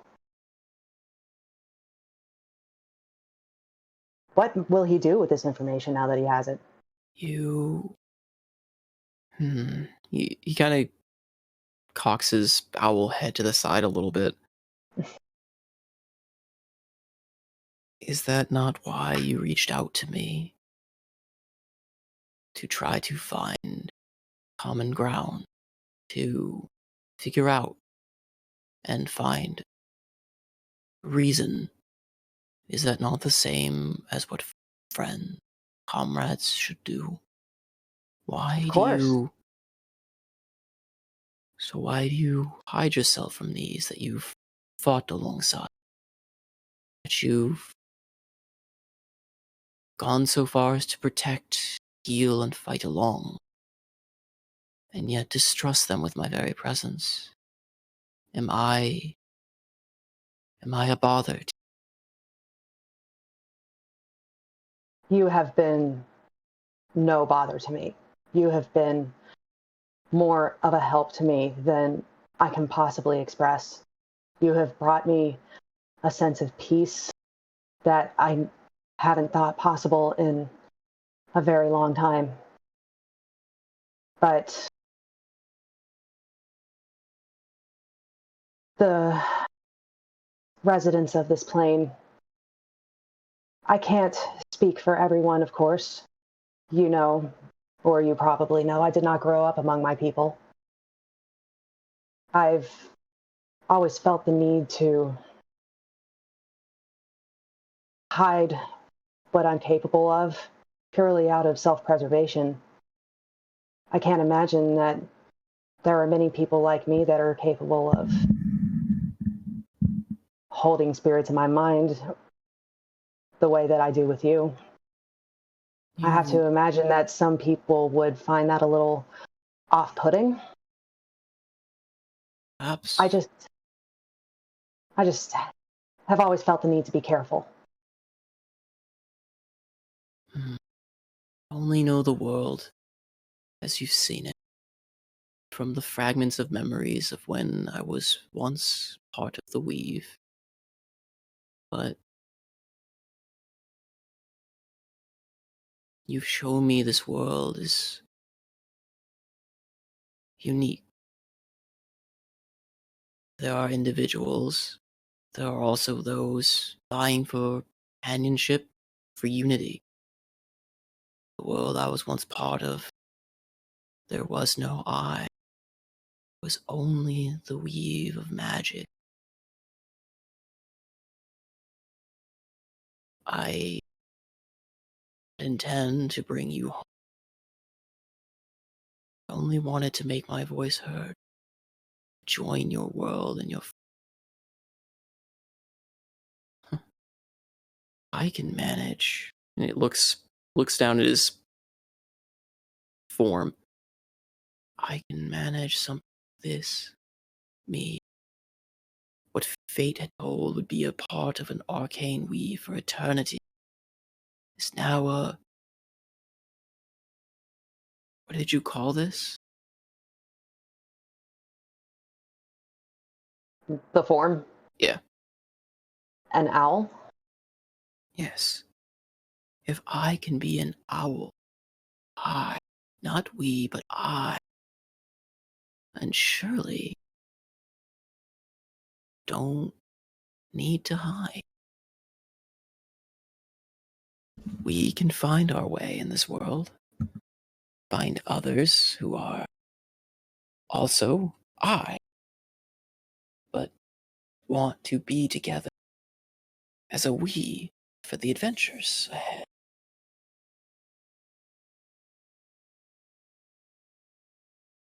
It's a crazy, I can certainly crazy... This I can certainly understand that. I have been rather alone up until now. That sense of belonging, of unity, is something that I didn't think I would be able to achieve. I can't very well fault you for trying to do the same in such unfamiliar territory. And Forgive me for assuming the worst. it's a misunderstanding from two worlds, but if my limited knowledge of what I have learned, if this Absynthos is truly as weak-minded as you believe to fear or distrust you for the voice of myself, perhaps he was never one to be friends with to begin with. If you value him more, we can find a way for me to leave. It will make you happy. I have no intention of sending you away. I made a promise to you. I have no earthly idea how I'm supposed to fulfill that promise, but I may be many things. But if nothing else, I am a woman of my word. And I intend to keep it to you one way or another. And I am an owl of this world. Or, well, guess whatever else you want to be. You can change forms? Try concentrating. Think of another creature. I'm almost tempted to pick something big and ridiculous, but what? See what happens. Let's just go. Nothing ventured, nothing gained. Oliphant, go! Okay, what the hell? I am thinking of an elephant. Okay, and as you kind of focus the image in your mind, after, about a minute of just kind of focusing and seeing his form blur and shift, it tries to grow large, and then with kind of a bit of a popping noise, shrinks, and you get an elephant that is tiny. So cute. It's about the size of a cat. Yay. And it kind of lifts its trunk up awkwardly. What is this creature? Oh, well, it's supposed to be quite a bit bigger. But you are a very tiny elephant. You hear it kind of strain a little bit, trying to seems like it's trying to do something, and it seems like it kind of enlarges a little bit, then shrinks back. I fear my form is limited to my current size, as it were. I see. Well, maybe we can work on that. So, it seems, we've been together for some time now, but since you're able to physically manifest in front of me now, I think it's only proper that I ask what I should call you.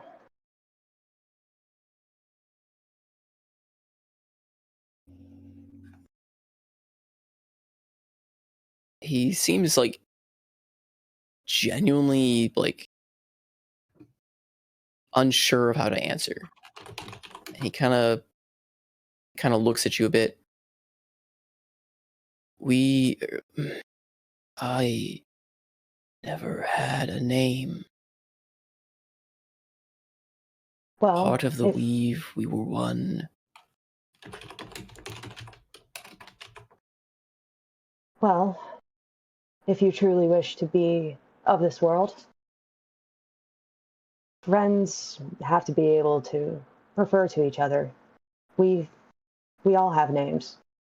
Perhaps to better achieve that sense of belonging that you seek. Maybe you should pick one. He seems like furrow his his elephant brow in concentration.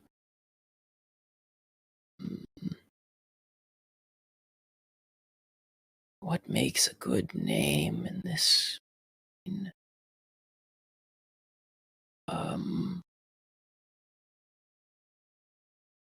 I realize I'm putting you on the spot here. I'm sorry. Oh, good. No, I'm just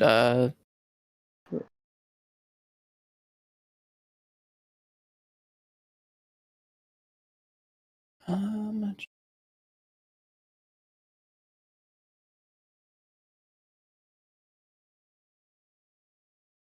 And he kind of like flicks his trunk up. Frey. Call me Frey. Pray. Yes. A thread forgotten. Thread cut. Braid. So I will be Frey. Very well. Frey it is. Well, Frey, welcome to the material plane. He or it kind of like tries to grin, doesn't really succeed at that with an elephant, and then inadvertently lets out a like elephant bellow. And yeah, elephant drum, and he kind of like seems surprised at it. I was not aware that this form could do this. Oh, you have much to learn about this world, my friend.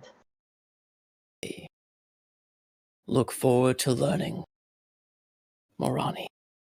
Hmm. All right. So yeah, you gain Frey as basically an astral familiar. It follows the same principles as a familiar, like a wizard familiar would. Oh, nice. However, some differences to it. It will assume the shape of any beast you can think of. However, its size is limited to that of a small creature, despite whatever creature you think of. He will not fight He will not fight in combat as a fighter. However, he can act out of combat as as a familiar would, eyes and ears sort of deal. However, in combat, being as it is a literal part of the arcane weave, he has an innate knowledge or reaction sense to magic and the flow of it around him. And as a reaction, you can consume his form to perform counter spells or reaction. Yeah. However, doing so will cause feedback for this current time. It will deal 1d10 damage back to you. And unsummon his familiar until a short rest. And you can perform a minute ritual basically to resummon him.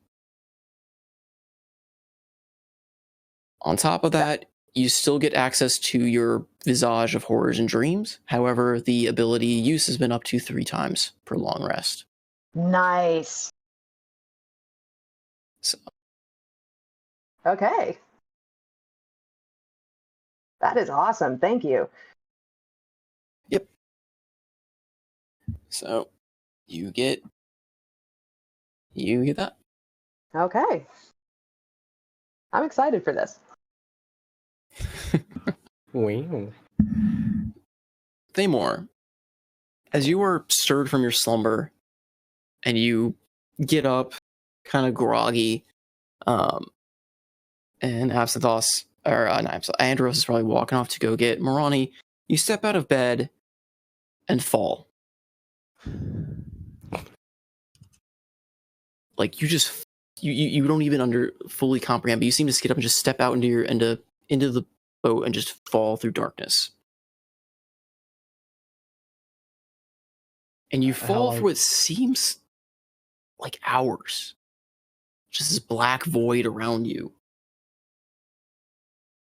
And as you just sit there in kind of an odd falling sensation, that specter from long ago kind of forms around you.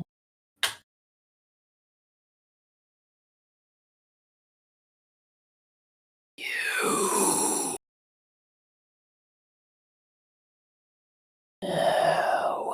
are not impressed.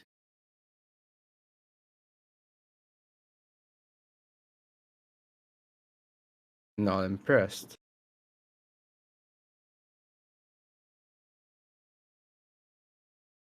Yes. You showed promise. And as he says this, you see like another face of a similar visage appear. Promise you showed, but did nothing with it. Your search, your quest. And then you see a third face. Abandoned. Forgotten. Like us. Like all those who come to this plane.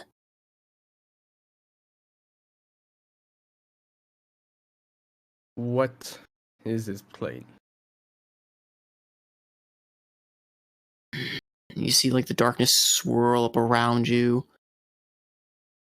Shadow. Plane of the forgotten. Plane that many fall to and never leave. Always look.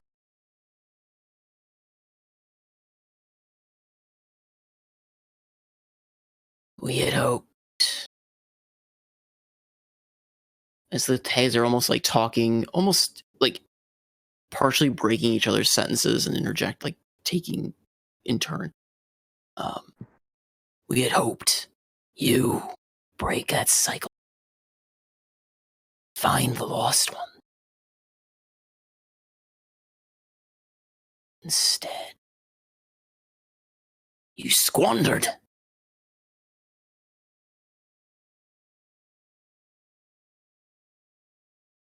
And you kind of feel a rush, like a rush of air, and you hit the ground.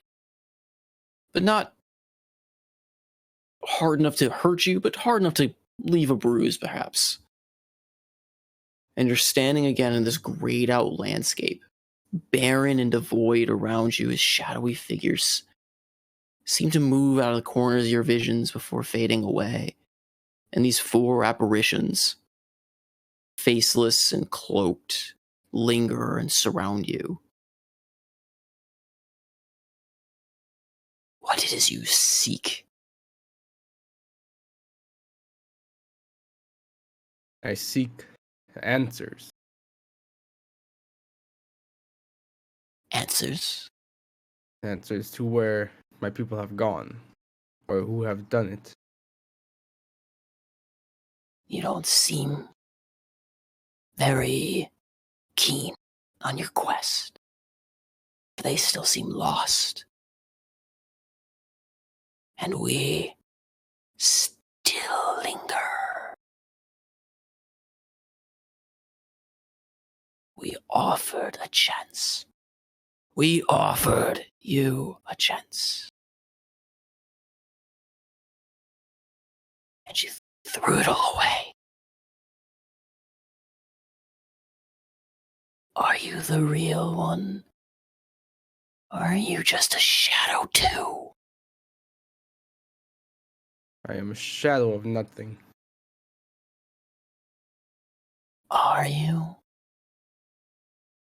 And as he says this, you see what appears to be your own shadow peel up and start coiling around you. It starts to bind you. You sure about that? Say more. I attempt to resist. Roll me a athletics.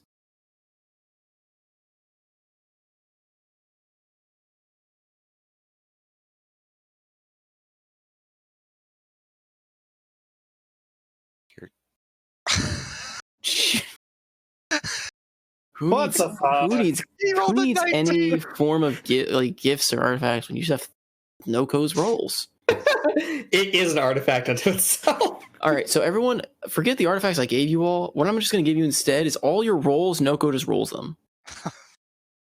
There you go. There's the most powerful homebrew I can give you guys. I accept that deal. I accept.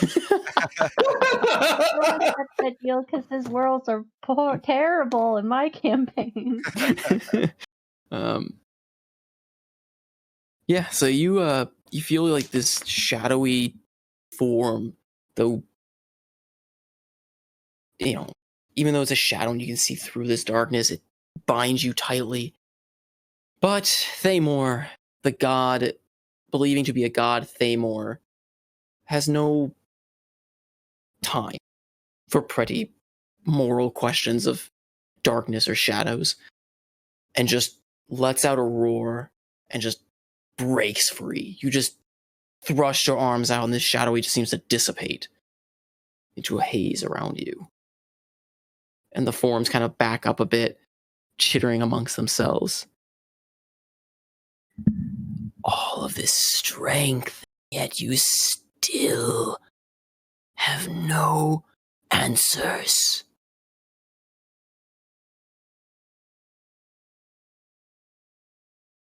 Give you a question, a choice, a chance.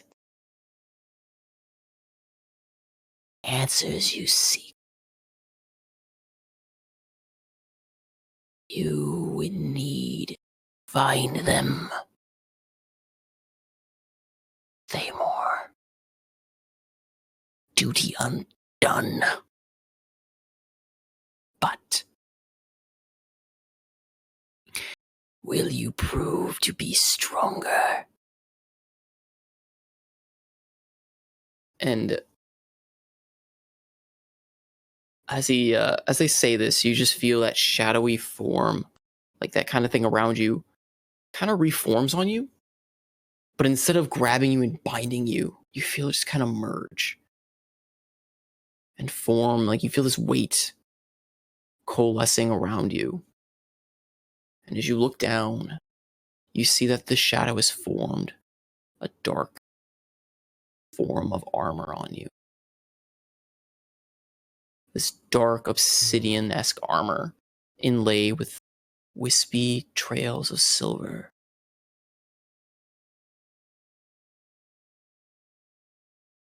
Go, Thamor. Seek amongst the secretive dwarves you go to find. Find answers there. We are watching. We will have what we want. And as they fade away, you are left standing in the room from the bed, kind of looking down. You're still wearing your normal clothes. Everything seems normal. But you swear for just a second. You see your shadow move independently.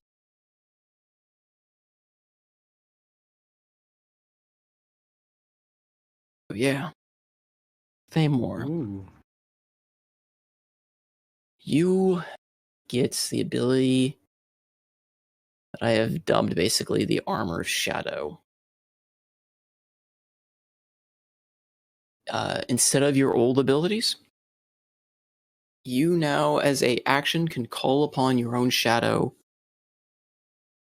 to encase you in armor. Your shadow will swirl around you and take the form of a full set of plate armor.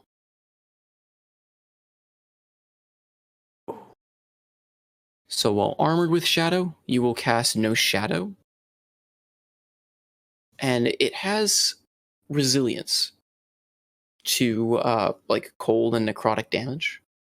However, if you take radiant or fire damage or get hit with a high enough light level spell, you'll have to make a DC check, strength check, to maintain the armor. Failing so, Got the it. armor will fade back into a shadow. So stay away from Sedan. Yeah. You also get 2 new perks with this armor. You get the ability of Shadow Step. So for a con mod per your short rest, so I think that's 2, you can fall back through your shadow to teleport to behind any enemy within 30 feet that is casting a shadow or is in like a dark, shadowy area that you can see. Omewa, Halberdu, Nani? Yeah. You also get, as a again, a con mod per long rest, so 2 per long rest. You can call upon your shadow to absorb and so any attack that would hits you and would do damage to you, you can absorb, nullify half of its damage, and reflect it back to its caster. This is really good.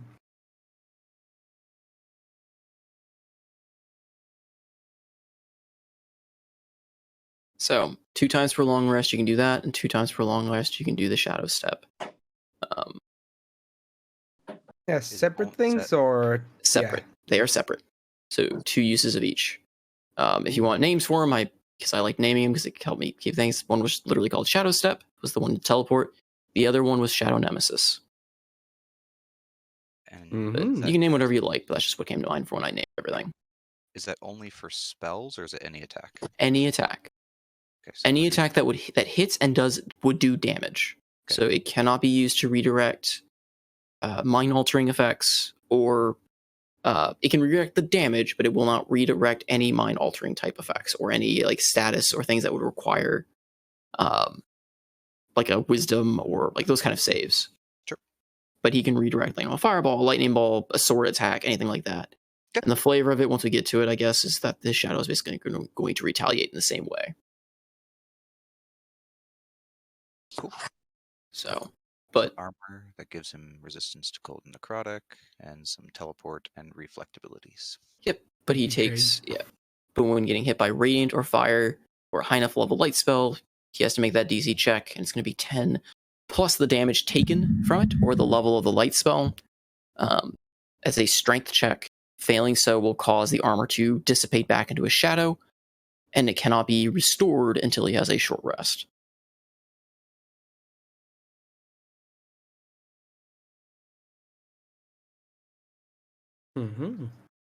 But you get nice edgy boy dark plate armor. Hey, have some thoughts. How about that darkness spell? I think if I cast darkness one more time, Trans will fly from Boston and literally strangle me. Prepare to die. He's gonna have to make a choice there, because if you cast darkness and Andros casts a sleet storm and Morani casts a higher level of snakes for more snakes, he's gonna have to make a choice who wants to strangle. But he'll have more than enough time as we sort the turns out. He'll have more than enough time to strangle everyone as we sort all the turns out for those snakes in the sleet storm. We found the strangler. Oh, did we miss someone? Oh. Yeah, Raina stepped out. Oh, Raina stepped out. Okay. Still have Alton and technically we have Absinthoss, and we have, like I said, I may have to wait till the next session to do Zidane's anyway, because I don't have that one finished.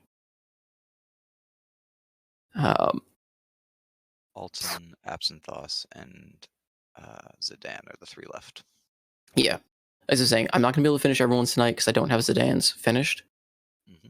Didn't quite get that one sorted out in time. I don't know how the order will play out, since I guess technically Alton would be next. Yeah, I think Zidane might have the last watch. I don't know if Zidane has a watch at all, but...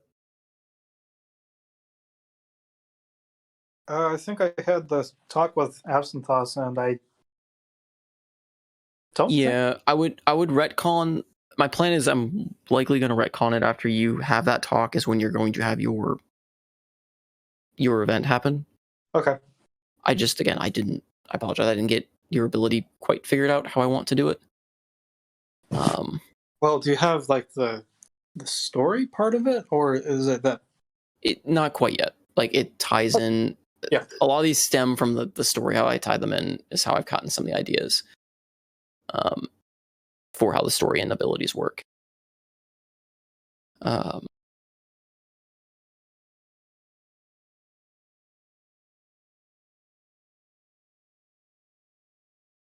Tempted to try and get the other 3 done next session, just so I can start with everyone and get 3 done in a row.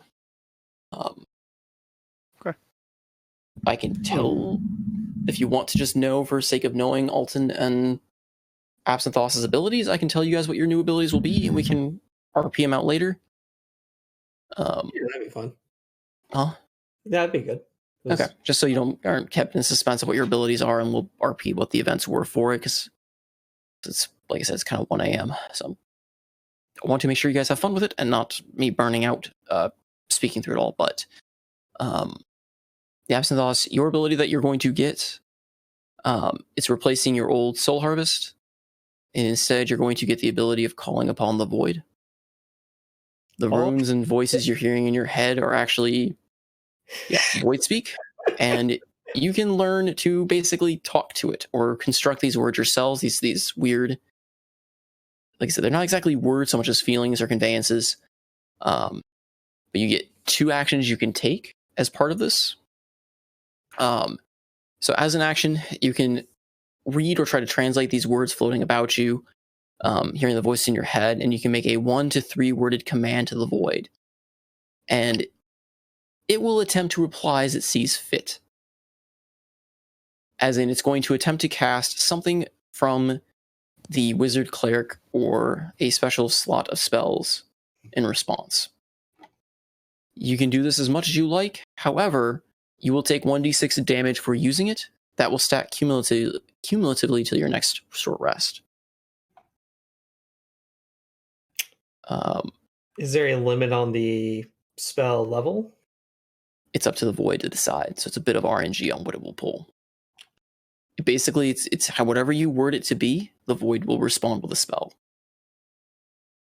I got some research to do.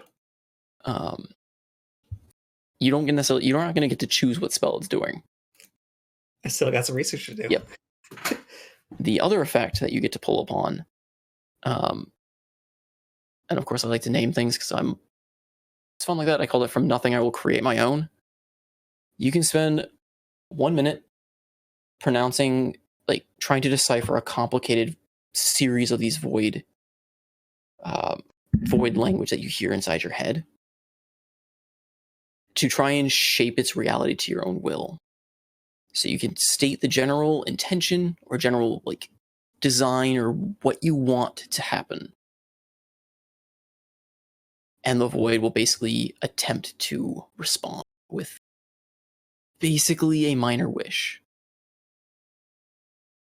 You will, however, suffer heavy damage for it. It is 4d10 necrotic damage, and the ability will then be restrained for 7 days. Oh, so that's similar. Okay, yeah, that's cool. Similar to a wish, however, because it's not being granted by a deity or a wizard spell, the effects are not like, it's not necessarily intending to backfire on you like a genie would try to twist your words. However, it is going to be a lot darker necessarily. It's going to be subservient to how the Void would act, to however whatever command or desire you wish it to try and do.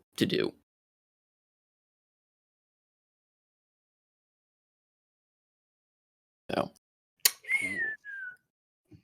some potential chaos with that. We will see what happens, but it's a lot of big risk, big reward style design. I'm getting some use the stones to destroy the stones vibe from it. Yeah, we'll see. I'm curious to see what you do with it. Like I said, the other ability you can use as much as you want, but you'll just take damage for using it. So 1d6. Yep, 1d6 cumulatively. As in, the first time you use it, it'll do 1d6. The second time will be 2d6. Third time, 3d6. It'll just get heavier and heavier penalties until you short rest. But that can be modified depending on how it plays out on use. I don't know exactly how the extent of this will play, so that's what I put as its. Like I said, a lot of these abilities I may fix as we go on, if depending just on how good or bad they play out to be. That's homebrew. That's homebrew, and like I said, if you have any problems with the abilities, we can always kind of modify them. But these are what I thought would be fun for your characters. And then Alton, you get some 2 abilities as well. With your ring, you still get the standard ability on it to unlock a non-magical lock, as well as casting Charm Person.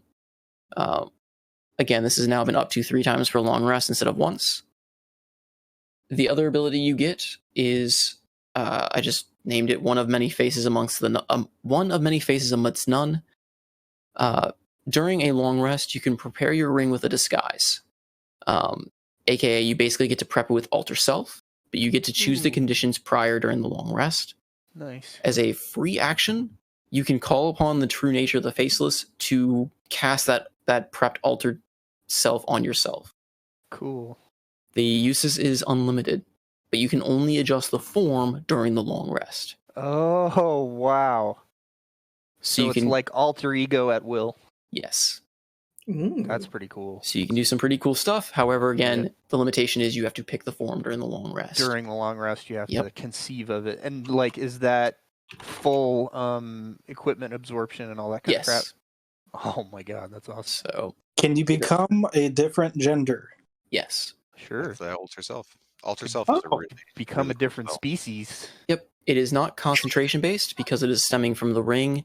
So the duration will last until you drop it. However, it can still be dispelled through Dispel Magic. Any Dispel Magic be detected from Detect Magic too, yes. Right? Okay. It is still a magical effect, so it can be detected through Detect Magic and dispelled through Dispel Magic. And if you were to lose the ring, it would obviously fail to work. You could give yourself gills. If we're going underwater, you can suddenly, I'm going to have gills today. Like Absinthe. I've got a lot of research to do. The other effect you get, which I think you'll like, and I don't know if people will get the slight reference I made with this one, because the ability... So upon failing any ability check or saving throw, the user can potentially hear a faint voice saying, no, wait, that's not what happened. And you can re-roll the check or throw again with advantage and have to take that roll. However... You take 1d6 damage for using it that will double with every successive use before a long rest. So 1d6 to 2d6 to 4d6 to 8d6 until it literally kills you. So reroll with advantage. Yes. Wow, that's better than luck. Yes, but luck doesn't hurt you. Okay. I mean, it's like I said, it's testing in theory. I'm gonna shut my mouth right now. That's, oh my God. Murphy's Law. As soon as you notice it, it's gonna go wrong. Yeah. Just make sure no that is epic. I very much look forward to the RP of how I get these, because wow. You get Deadpool powers. I am a little worried that I'm going to be disfigured horribly, but you know. So come on, just take your beans. Doubles with each use, and I'm assuming that resets on a long rest. Yes. Long rest, yeah. So that's the caveat to it, is that yes, you can kind of use it a lot, and it's very, very strong, but the damage will start adding up very quickly. I may amp the damage. I haven't quite tested. Again, this is all homebrew, and this is a creation that I was playing with. Bonus points to anyone. I don't think it's that crazy. Interesting. Anyone know the reference I was playing with that one? No, that's not what happened. That thing? Yeah. For some reason, I was thinking Wayne's World of all things. No. I'm drawing a blank. It's from the original Prince of Persia. That's why I would know. Because the game is played as him telling the story of what he did. And if you die or fail, he just goes, no, wait, that's not what happened. And you play again from the last checkpoint. Nice. So thought it was kind of fitting for a bard to have an ability where he goes, wait, that's not how the story happens. Nice. Is there a way I could pull a table from 5e tools? What do you mean? Well, I'm trying to get a list of all the cleric or wizard spells, and there's a lot. I mean, yeah. You can. You want it like to save it? Yeah, like on a spreadsheet or something. Possibly. It's just cleric and wizard. That's almost every spell in the game. That's a